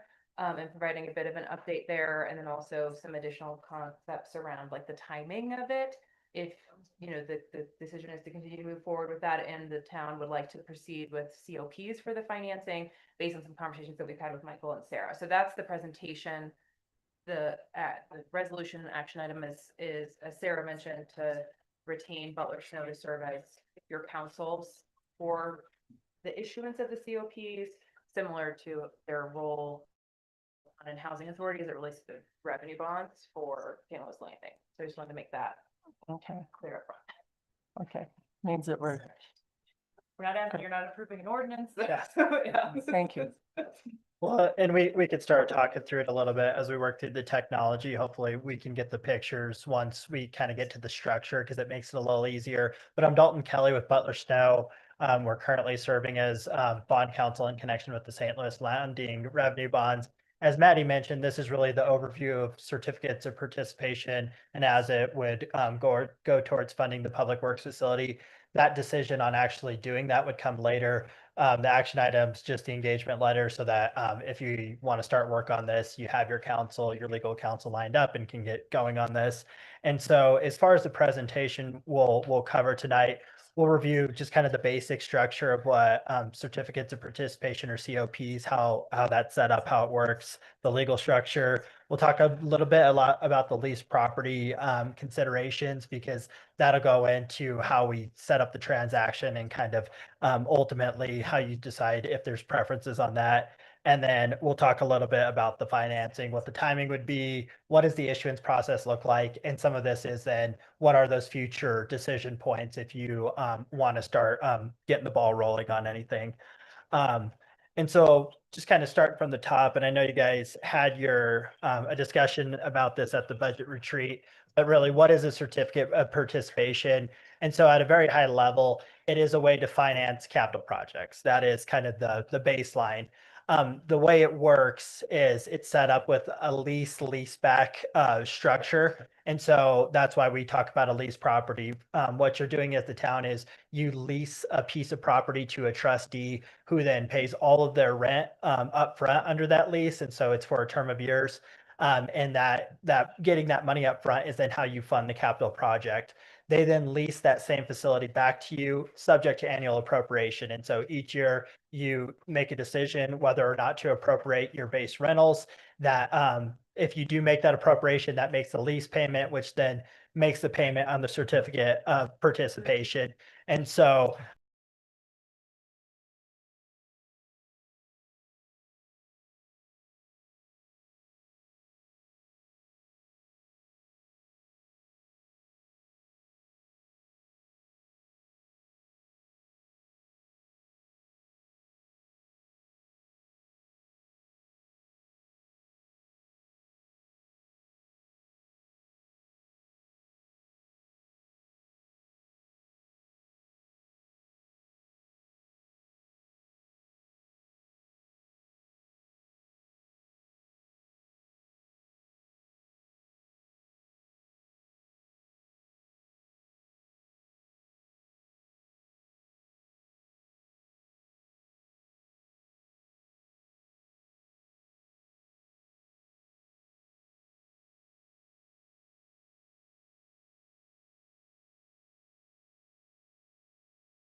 there we go. Perfect. Excellent.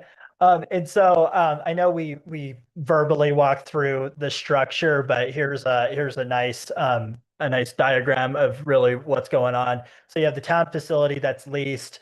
The town leases the facility to the trustee pursuant to the site lease. Trustee pays all of their rent up front. That's where you take the money to do the capital project, and then they lease it back to the town pursuant to the lease purchase agreement, subject to annual appropriation. We'll get into this on the next slide, but you can use either existing town facilities or the to be constructed facility. And so we'll start talking about kind of the ability to do that. But this is the basic structure, so you can kind of follow what's going on. The certificates of participation are sold by the trustee to the market is the way this one would be set up. And so those just represent a proportionate interest in your lease payment. So if your lease payment is $1 million, that's paid to the trustee. And then depending on how many certificates they sold, they get their proportionate interest. And so if I have a $500,000 certificate, I get my interest on that. If somebody else has a $500,000 certificate, they then get their interest off that based off your lease payment. Then we'll roll to the next one. Perfect. So we'll start talking a little bit here on just the lease property. As I mentioned, you can use an existing facility. So you could lease, for instance, town hall rather than the to be constructed facility. The one thing we have to have when we're doing a COP is we need to line up value here.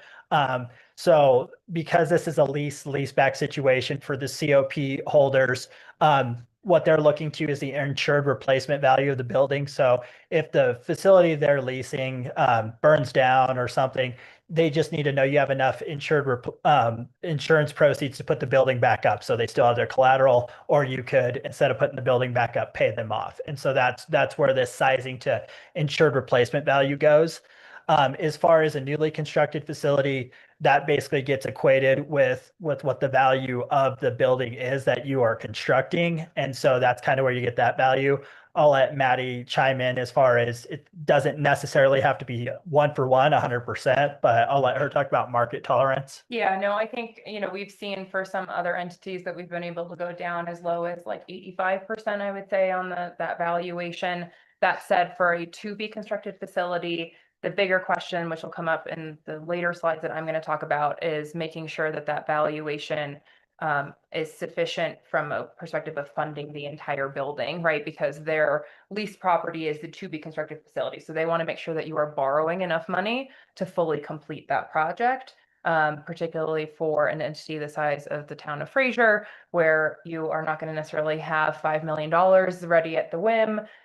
If for whatever reason costs increase materially to fund the remaining portion of the project, that's really going to be the bigger credit consideration in this instance, particularly because we are going to be using the to be constructed facility because of the cost and size given other town assets. And that value not needing to be 100%, I'll just kind of segue into that. That's important because we understand there's also some desire to do some road improvements and maybe some other improvements that need to go with this. And so anything that we're looking at doing in addition to the building, we start looking at how much above the value of the building are we talking about? And is there enough tolerance then for investors on that? Credit ratings next. Credit rating side. So, COPs are typically rated 1 to 2 notches below what would be the general obligation bond rating or an issuer credit rating for an entity. The town does not have a credit rating currently because you don't have any debt outstanding. So that is something that we would need to go through for this process. In this instance, we would likely go, the 2 notches really comes from the distinction of which rating agency you're using. S&P, Moody's, and Fitch are the 3 primary rating agencies that are rate municipal bonds as well as other, obligations. The S&P and Moody's are the most common that we work with here in Colorado. Moody's has a distinction on the rating notching depending on their perceived essentiality of the leased property. So as an example, they do not view a recreation center as essential as a town hall, as an example. And so they have a distinction in the rating that they assign. In this instance, public works facilities are considered essential by them. So it's really a 1-notch distinction either way, depending on which agency we would go with. And that'll be a conversation that we will have, assuming that you would still like to move forward with this as we actually kick off the financing for this. I will note we are expecting something hopefully in the single A rating category for this, just given, so AAA is obviously your highest. AA, there are 3 kind of notches within that AA category, similarly within the single A category, and then you get below there as well. There's one more category below single A before you go to non-investment grade rated. We're hoping for something in that single A rating, just based on some conversations we've had with rating agencies for similar sized communities. As the town of Fraser, you are knocked a bit from a rating perspective because of your reliance on tourism, as you were mentioning, in sales tax and ski season, as well as just your general size, right? So you are just a bit limited in the amount of revenue that you can take in just because of your geographical and population size. With St. Louis Landing, are we not? We are not getting because of Fraser Housing Authorities. So they are actually, those are project finance bonds, essentially what we call those. So those are backed solely by the revenues from that housing development. we really can't get that rated. It wouldn't get an investment grade rating, even if it were to get rated, because of the development nature of that financing. That is something that potentially in the future, once it's up and running and has stabilized and we have, 5 or 10 years of operating performance there and debt service coverage and things like that, to show that potentially through a refinancing, we would maybe be able to get like a low investment grade rating on that. The more important piece is we could potentially get it insured from a municipal bond insurance company. But we are not actually getting a rating for that transaction. So that will be a non-rated financing. Would our COP rating, is that dynamic? After a can few be. years, can we? Correct. So wait? those agencies will review the credit annually, basically whenever you publish your audit. And then every once in a while, they'll come and have kind of a check-in with you to just get a sense of what's happening in the community and the valley and all those types of things, to see if there's a material change, both positively or negatively, that would impact how they rate that. So that is dynamic. Investors, when they are purchasing the certificates, are purchasing it for what the rating is that day, right? They're taking the potential risk that it could go down, or they're taking the benefit that it would go up, and they could potentially trade it for, a better price, essentially, if that were to happen. But that will be dynamic throughout the entire term of that COP financing. Any other questions on that piece? Otherwise, we're going to jump into the actual financing portion of this. You'll go 2 slides down. There we go. Okay. So when do you need funds? And I think we talked about this maybe a little bit in the summer around like, what is the right timing to actually go and issue the COPs, depending on when you are developing the project. Our biggest advice is to wait until you actually need the money. We get questions a lot about, should we issue earlier to try to earn investment earnings or things like that? And Dalton will tell you that you cannot create positive arbitrage on these financings, so it's not really worth doing that anyways.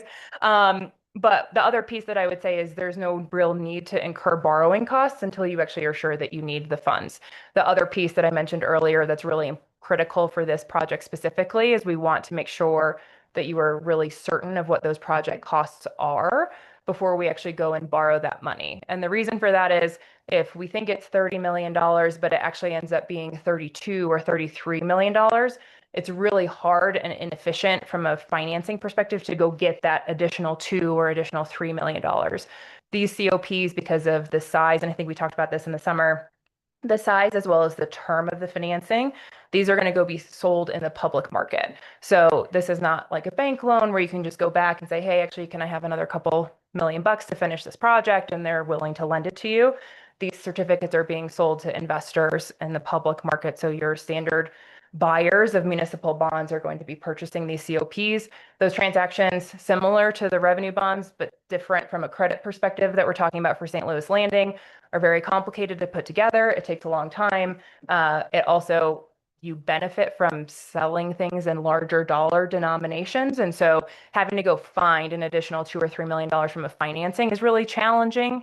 The other piece with that then is you would have to be willing to contribute $2 or $3 million of available town funds to be able to complete the project if we can't borrow for it, which is obviously something that we would like to avoid. So because of that, in conversations with Michael and Sarah, our recommendation has been to wait until you actually have that GMP in place, the guaranteed maximum price contract, to actually, before you go sell the COPs. That said, we can be working on these things in tandem. We can start the financing process while the town is working through final design and working through that GMP, so that we are ready to go and can try and issue the certificates as soon thereafter that you have that in place. The other piece that I will mention is you can reimburse yourselves for funds spent with COP proceeds. Soft costs are a little bit more flexible in that regard. So your design, architecture, engineering, once you start moving dirt, and Dalton can speak to this if there are questions, there is a limited look back period of 60 days from when that cost is incurred from a reimbursement perspective. So if you started digging on June 1, the longest you could go before getting reimbursed with COP proceeds would be August 1, as just a general example, not exactly July 31st, because there's 31 days in that month.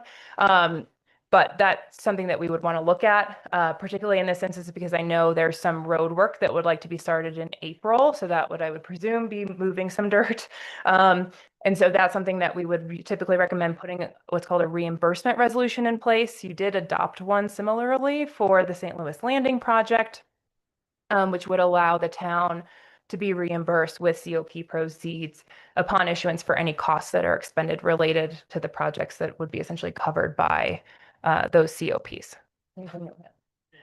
The only thing I'd add on the reimbursement resolution is once you adopt it, that's what locks in your 60-day look back period. So if you adopted it, let's say in March, it's going to give you a look back to January, and then you could issue like in September or August, and you still get to go back to January. So just to be clear, once you adopt that official intent, it basically tells the IRS, hey, we're going to spend money right now, and we're going to reimburse ourselves with tax exempt proceeds. Here's the project. Here's what we plan to do. And so if ultimately you got to start on part of the project and we're working through the GMP to value engineer, it's okay. You don't have to say, oh, we have to go right now because we already started on the road, so long as you do that reimbursement resolution. So I just want to highlight that piece. Any questions on that? So currently in tandem, our public works team with our engineering consultant are conducting interviews for responses to an RFP for a general contractor to come on board and work with us for the public works facility to better tailor design to the realization of construction so that we don't have a disconnect between finished plans and construction feasibility. So that is anticipated to come to the board, I believe, at the next meeting, once they vet those general contractors and have a recommendation on who to move forward with.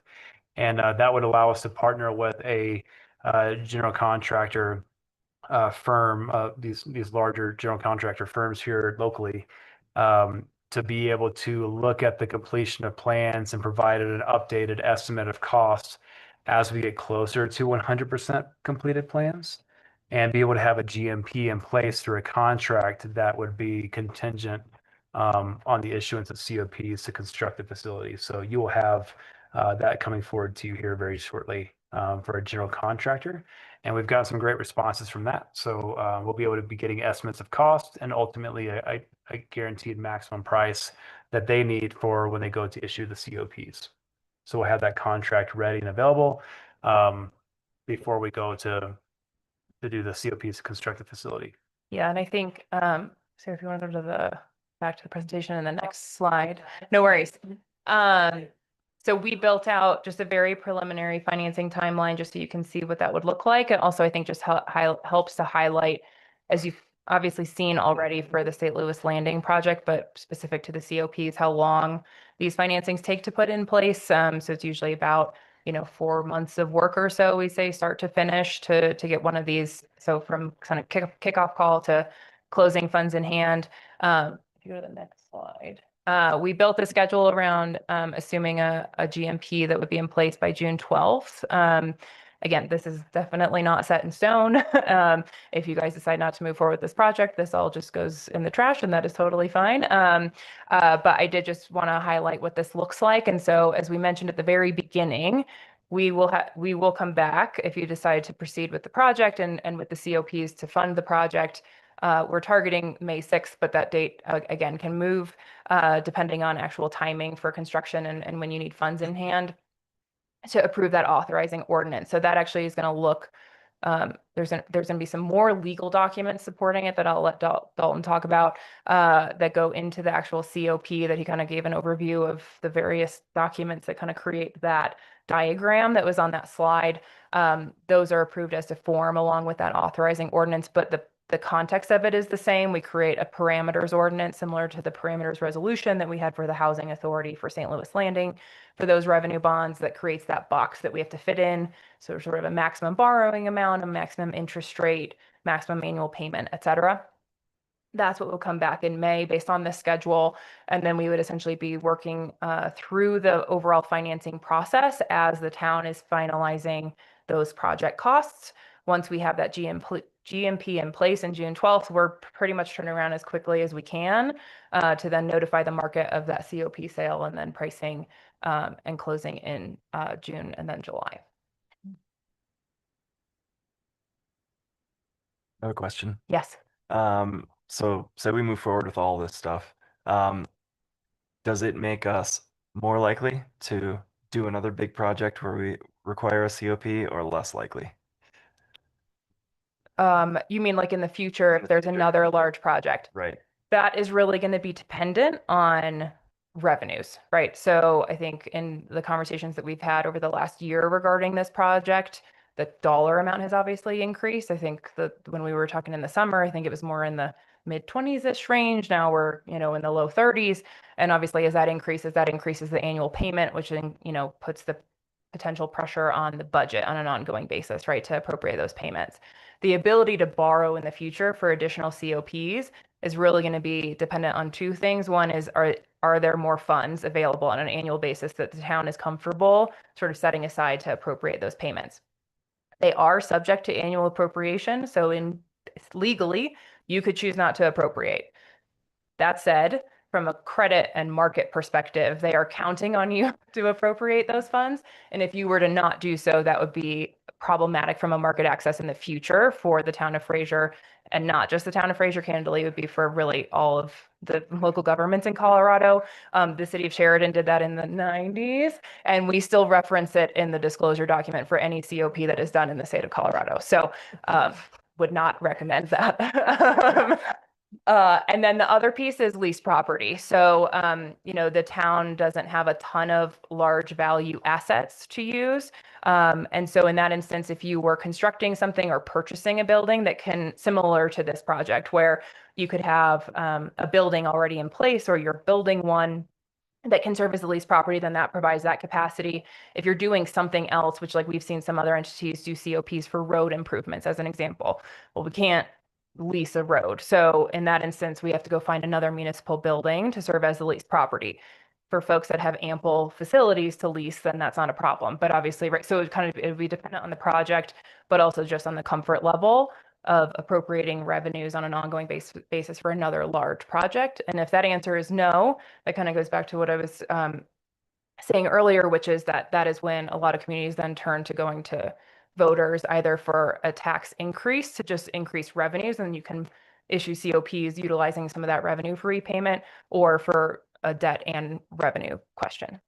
So as you're paying off the COPs, are you building equity? Yes. So typically we would write and we actually talked about this, given some of the other projects that are happening or considered to be happening in the next probably 5 to 10 years here. We can structure the legal documents that would essentially allow you to borrow off of that equity That's where in the I future. sublease in my head. But Exactly. Yeah. So we call them additional certificates. So they're, but that is, we would intentionally put that in place in this instance to try and provide that flexibility as you are paying down principal. Okay, the next slide, I'm gonna let Dalton speak to, no, sorry, I have one more, and then Dalton's gonna speak. So where we are sitting today / December, but rates really haven't moved in the last 6 to 8 weeks or so, is that we would anticipate a borrowing rate of like 5%-ish if we were to go issue COPs for the town today. That is obviously very dependent on what that rating ends up being. So we're saying conservatively 5%. The hope is obviously that it's lower. If rates go up, obviously that ends up being higher. Based on an assumed project fund of about $32 million, that results in an annual payment of just above $2 million. That assumes equal annual payments over a 30-year period. We do have a little bit of flexibility in the structuring of the repayment structure. So we can do a period of interest only. We can do kind of slightly stepped up payments on the front end until you kind of reach that plateau payment. That said, I will just note, particularly similar to like a mortgage, you're not necessarily amortizing a ton of principal in those earlier years. So doing interest only, as an example, is not saving you $1 million. It's saving you, maybe $500,000, right? Depending on the structure. So it's helpful, but it's not going to move the needle a ton. As I just mentioned, we are aware that the town has some other potential capital projects to evaluate. In talking with Michael and Sarah, one of the conversations we've had is if the town is already going through the process to do this financing, are there any projects that are worth adding on to this to sort of create some economies of scale from an overall financing perspective? That obviously is much more subject from a budgetary, basis of being able to afford the payment. And so what we've just very quickly, for basically every $5 million that the town is borrowing, your annual payment increases by about $400,000. So you can kind of do that math if there's some other projects that are being targeted. As I mentioned, we are going to try and create some flexibility if you proceed with this financing to be able to leverage the equity from this building in the future for other projects. And then I'm going to let Dalton speak to the top of the next slide. And so we'll cover kind of the legal documents. And so if you decide that you at least want to get engaged and start the process to do the legal documents, I'll start with kind of the engagement. Our engagement letter is for a contingent fee, so we only get paid if it closes. So ultimately, this is wrapped up into the cost of the borrowing. It's just one of those costs of the borrowing. Pretty much everything, pretty close to everything that's associated with the financing cost is wrapped up into the cost of the borrowing. So you're not coming out of your general fund or another fund to pay fees on this. Most everything is contingent. That's how our fee is structured. But if you did want to start the process, then we would start preparing the legal documents, and then it would come back before you for approval, kind of based off the timing that was appropriate. There will be several legal documents, and a lot of them are similar to what you guys saw for St. Louis Landing. There's an offering document here. It's called a preliminary official statement because this is a rated deal. This is a different type of borrowing, but it's the same purpose. That's the offering document. It tells the story of the town, structure of the transaction, kind of things going on, your sales tax revenue, property tax, other things. And that's what's used to actually go market the certificates of participation. So that's kind of the beefy document that comes through. What would come before the town for consideration is really the same thing that you saw as the Housing Authority Board. There you had the authorizing resolution. Here would be an authorizing ordinance, sets the parameters, and then approves the necessary documents. Here, in St. Louis Landing, it was a resolution with a mortgage and deed of trust or indenture of trust. Here, it's that ordinance with the site lease, so you can lease the property to the trustee, the lease, so you can lease the property back from the trustee, and a couple collateral documents, authorizes closing documents, but then functions the same way. It has delegation to certain individuals to then make the pricing decisions on pricing day, subject to certain parameters. And so that would be your actual decision point on we want to proceed. If you can price the COPs within these parameters, you can go ahead and do so. The lease property will be X, and then you can proceed. And so that's your actual decision point. And so just wanted to highlight really tonight we're talking about, go forward and start doing the legal documents. And then your actual decision point to do the COPs would come here in a few months when you have the ordinance. And then the credit rating piece here, I kind of already highlighted this.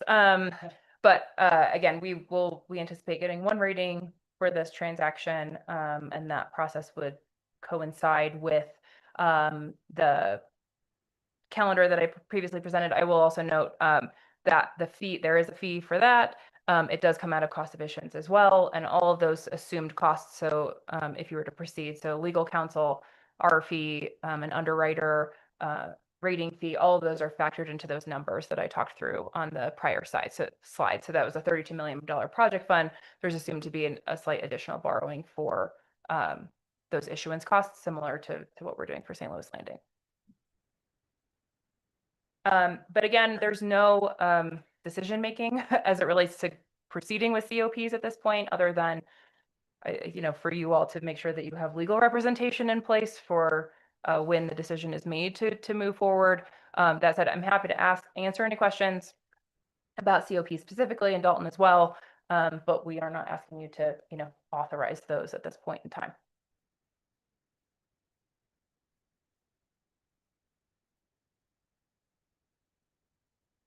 Well, board. So again, this is just to sign a letter of engagement at this point. I'd like to make a motion to approve resolution 2026-0102. Second. Any further discussion? All in favor? Aye. Aye. We're Any in opposed? good hands with Butler Snow. Thanks, guys. Thank you. And you guys can hang out.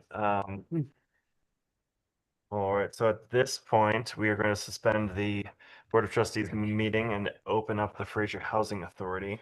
So could I have a motion to suspend the Board of Trustees meeting and open the Fraser Housing? So moved. Second. Any further discussion? All in favor? Aye. Any Aye. opposed?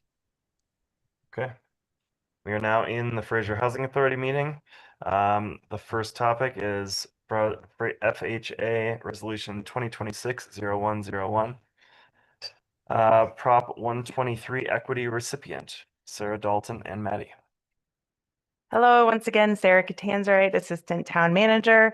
So I'm going to have Dalton Kelly from Butler Snow come back up, as well as Erin Nave is with us from Holland and Hart. She's our special counsel for the overall kind of financing capital stack for the St. Louis Landing Housing Partnership. They've been part of the team along with Maddie and Steeple that have been working on the bond underwriting process as well as Prop 123 and our other sources of funding. So we did at long last get a commitment letter from Prop 123 on Christmas Eve, December 24th. So this resolution that Dalton can walk through and Erin can talk about just kind of lays out the terms for that funding from the Prop 123. A very nice Christmas present. Yes. So with that.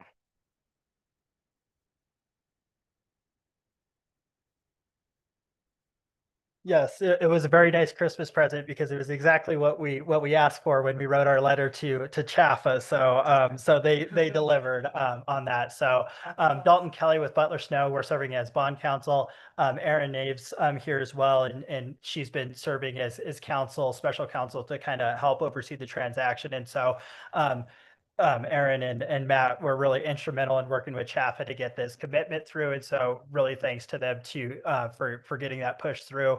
And so like I said a little jokingly at the beginning, but we did get what we were hoping for in the commitment. It is for the amount of $12,900,000, which was what was requested, what was in the pro forma. And so that's really good news. Structurally, it's set up the way that is expected. So as we talked about last fall, the bonds will be senior. And so you issue your bonds. They're secured by the mortgage and indenture of trust that was authorized this fall. And then Chaffa, and what the resolution before you tonight would approve is a subordinate deed of trust that then secures their interest. So if there's a foreclosure, bondholders kind of get paid. Well, don't kind of. Bondholders get paid first. Chaffa gets paid second, but that secures their interest on that. And so that's really the big document that's authorized by the resolution is the subordinate deed of trust, and there'll be a promissory note. As a refresher, really the terms of the commitment and the way this operates is really driven by statute and the program guidelines. But the way Chaffa really gets their payment on this is they give you $12,900,000 today. Here we have a 40-year term, which they actually worked with us on that. Usually they only do a 30 due to the efforts of the team. They are willing to do a 40-year term to line up with the bonds here for us. But in year 40, that 12,900,000 becomes due. So the way they get paid, the way this is anticipated is there's either an event, a capital event where the facility gets sold and they get paid, or really it gets paid with refinancing. And so really the plan for this for long-term affordability of a town asset is you'll issue the bonds and you'll pay down the bonds, sort of what we were talking about with the COPs to some extent.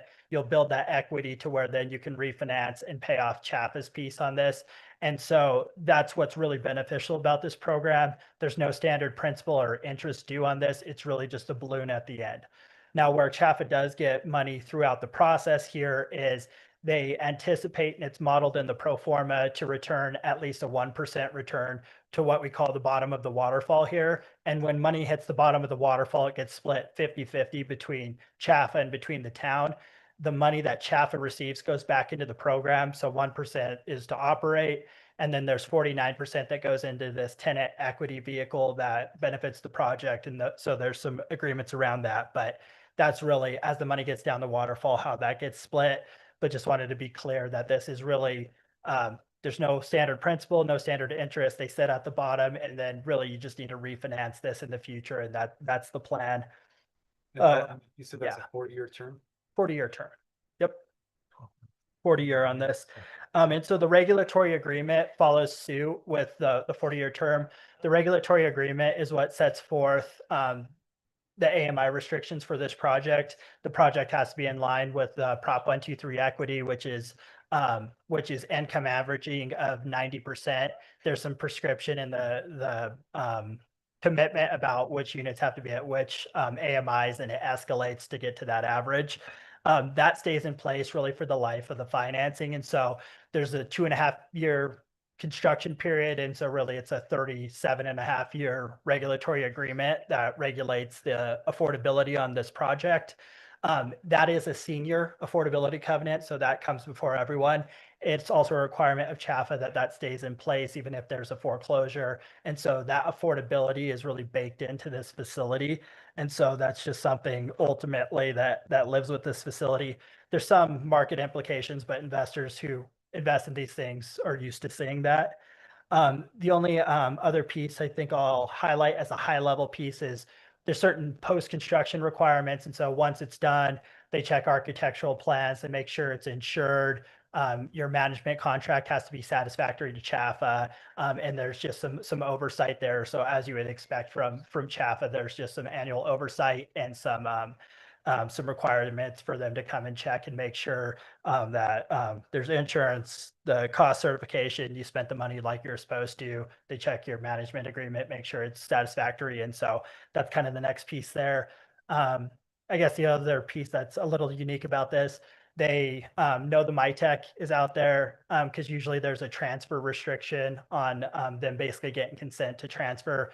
For us to set up the MITEC, we have to do set that up for the MITEC investor. They know that, they know what's going on, they're okay with that. And so that's been worked through as well. And so I think at this point, with the way things were set up, we are anticipating to issue your housing authority revenue bonds as senior. That's set up to be structured to have standard principal payments with a feature to try to amortize principal sooner, which will be something that will help you guys start building some room to do the refinance of this CHAFA equity sometime in the future. And Maddie can speak to that a lot better than I can. We have the MITEC that Aaron's been working with, trying to get the terms locked in with the investors so that we can get that source finalized. And then with this CHAFA commitment, we know there's 12.9 that's available there. We're basically working through closing documents, but in really good shape. So now we're really ready to go forward over the next couple months to get it closed, targeting hopefully a late February closing for both Prop 123 and the bonds. And then of course the MITEC closes when construction's done, like we talked about this fall. Aaron, I don't know if you have anything to add on that. Okay. Or do you remember what that We'll, MITEC is? we'll take questions. I know that's a I lot, want to make sure you but guys are. yeah. Got it. Middle income housing tax credit. Oh, yeah, sorry. We've been living in the world too much. It's just all acronyms and lingo. So yeah, the middle income housing tax credits is the MITEC, just for everyone. And so that's the new state program. And it's, I think this might be the first MITEC project. I don't know if any other ones have been done. Yeah, but Yeah. we're definitely, we may well be the first, certainly the first, I think, to be a quasi-municipal, so we're leading the way. That's great. It's awesome. Okay. So, two agendas open. And so, so that was really, sorry, that was a lot of terms on what's in the commitment. And so just taking one step back to the resolution, really what that's authorizing is the necessary documents. Those are the terms of the commitment. It authorizes Michael as the executive director of the Housing Authority to execute the documents. And so those documents will be reviewed by your attorneys, and we'll work through the terms, make sure they work with the bond financing and get everything lined up for closing. And so that's really the big piece of the resolution. It authorizes the commitment to be signed, and it authorizes those closing documents to be signed. So it's really just the delegation to get those documents signed. Okay, Anyone want to make a motion? I'll make another resolution. Let's get that, the 123 funds. Approve FHA resolution 2026-0101, Prop 123 equity recipient funds. Second. Any further discussion? All in favor? Aye. Aye. Aye. That's everybody. Yay, All right, thanks. hooray. All right. Thank you for all your work. Yes, thanks, guys.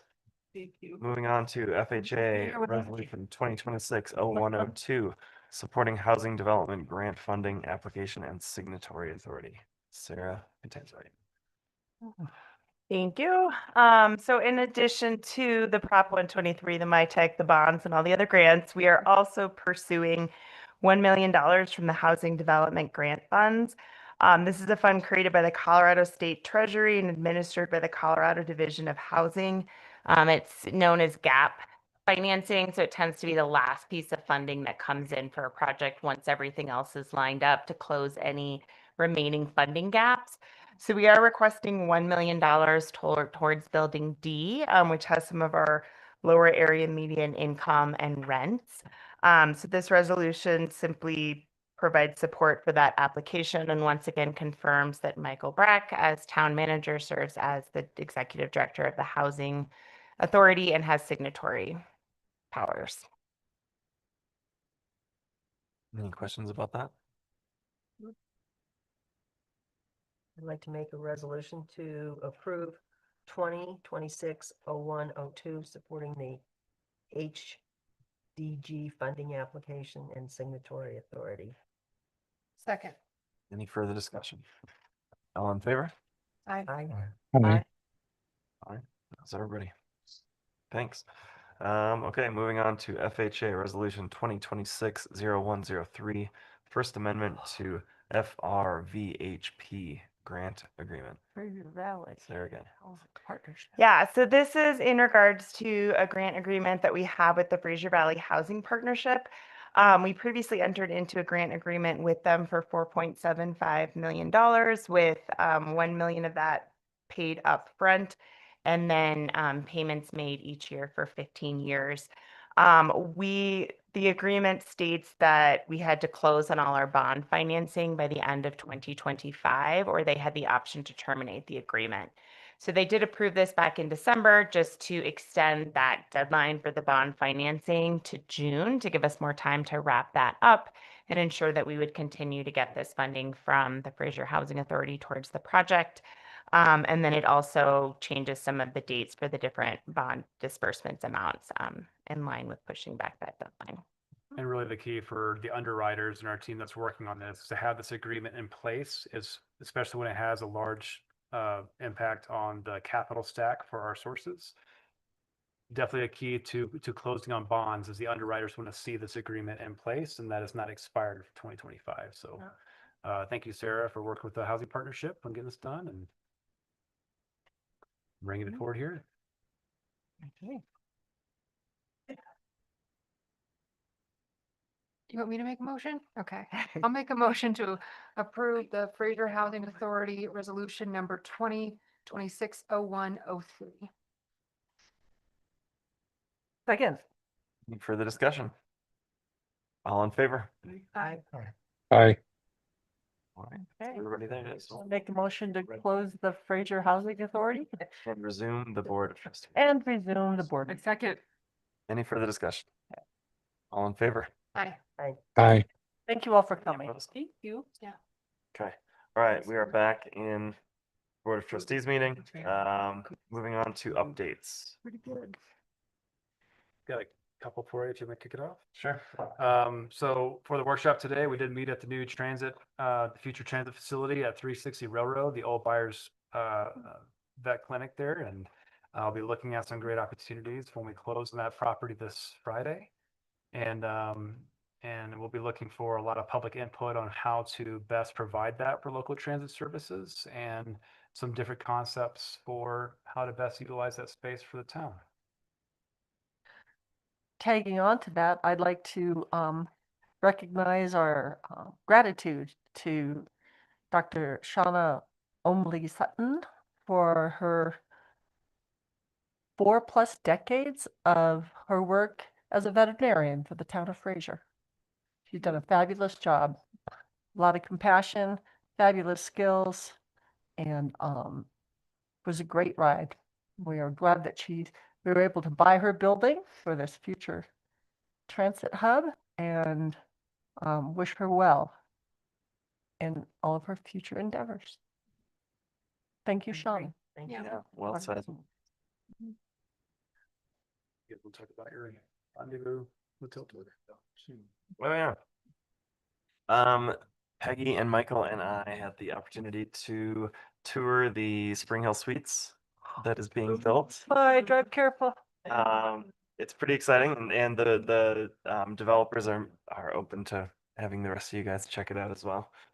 If you want to check it out, but it's coming along great. They've said they're looking at a November opening date, and they say, once you say it, you have to do it. So, They're so insane, not so fast. yeah, it's super They're fast. benefiting from the lack of snow. Yeah, Yeah. yeah. Weird.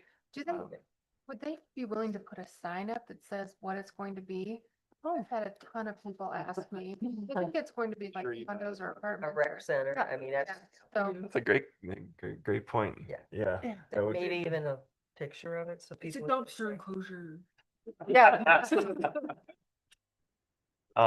My number one question was, I'm assuming you're gonna have elevators, but I didn't see elevator shafts go in first, and they actually don't need to. So they'll basically drop the elevator in, and it'll be like on steel instead of concrete. Yeah. Sweet. There that's is cool. no bad room in the place. They all have. The views are incredible. Yeah. What do I Yeah. have? Oh, No bad views view? and really big windows. The windows are Nice. gonna be, and then they have the bar that opens off into the pool deck, which will be big doors, and then probably triple the size of a normal workout space with doors that will also open onto the swimming pool deck.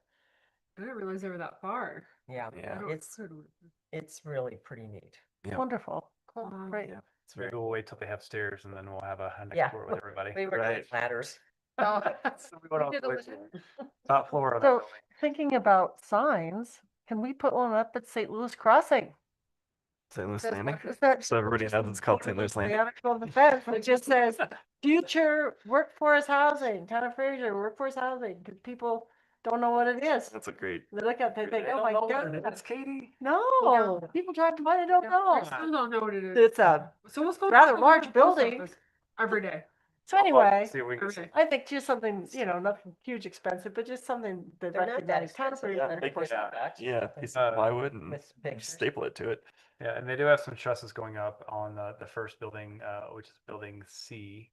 And once that roof is sealed in, they would like for the board to come through for a tour. So Looks like they got all the trusses. do they do now? Yeah, when I watched it today, it looks like they got all the trusses. And the lights are on the first two levels. I've Lots seen of that. lights, yeah. They got the first floor going up right now for building E, Yeah. the childcare facility. Exciting. It's exciting. Great.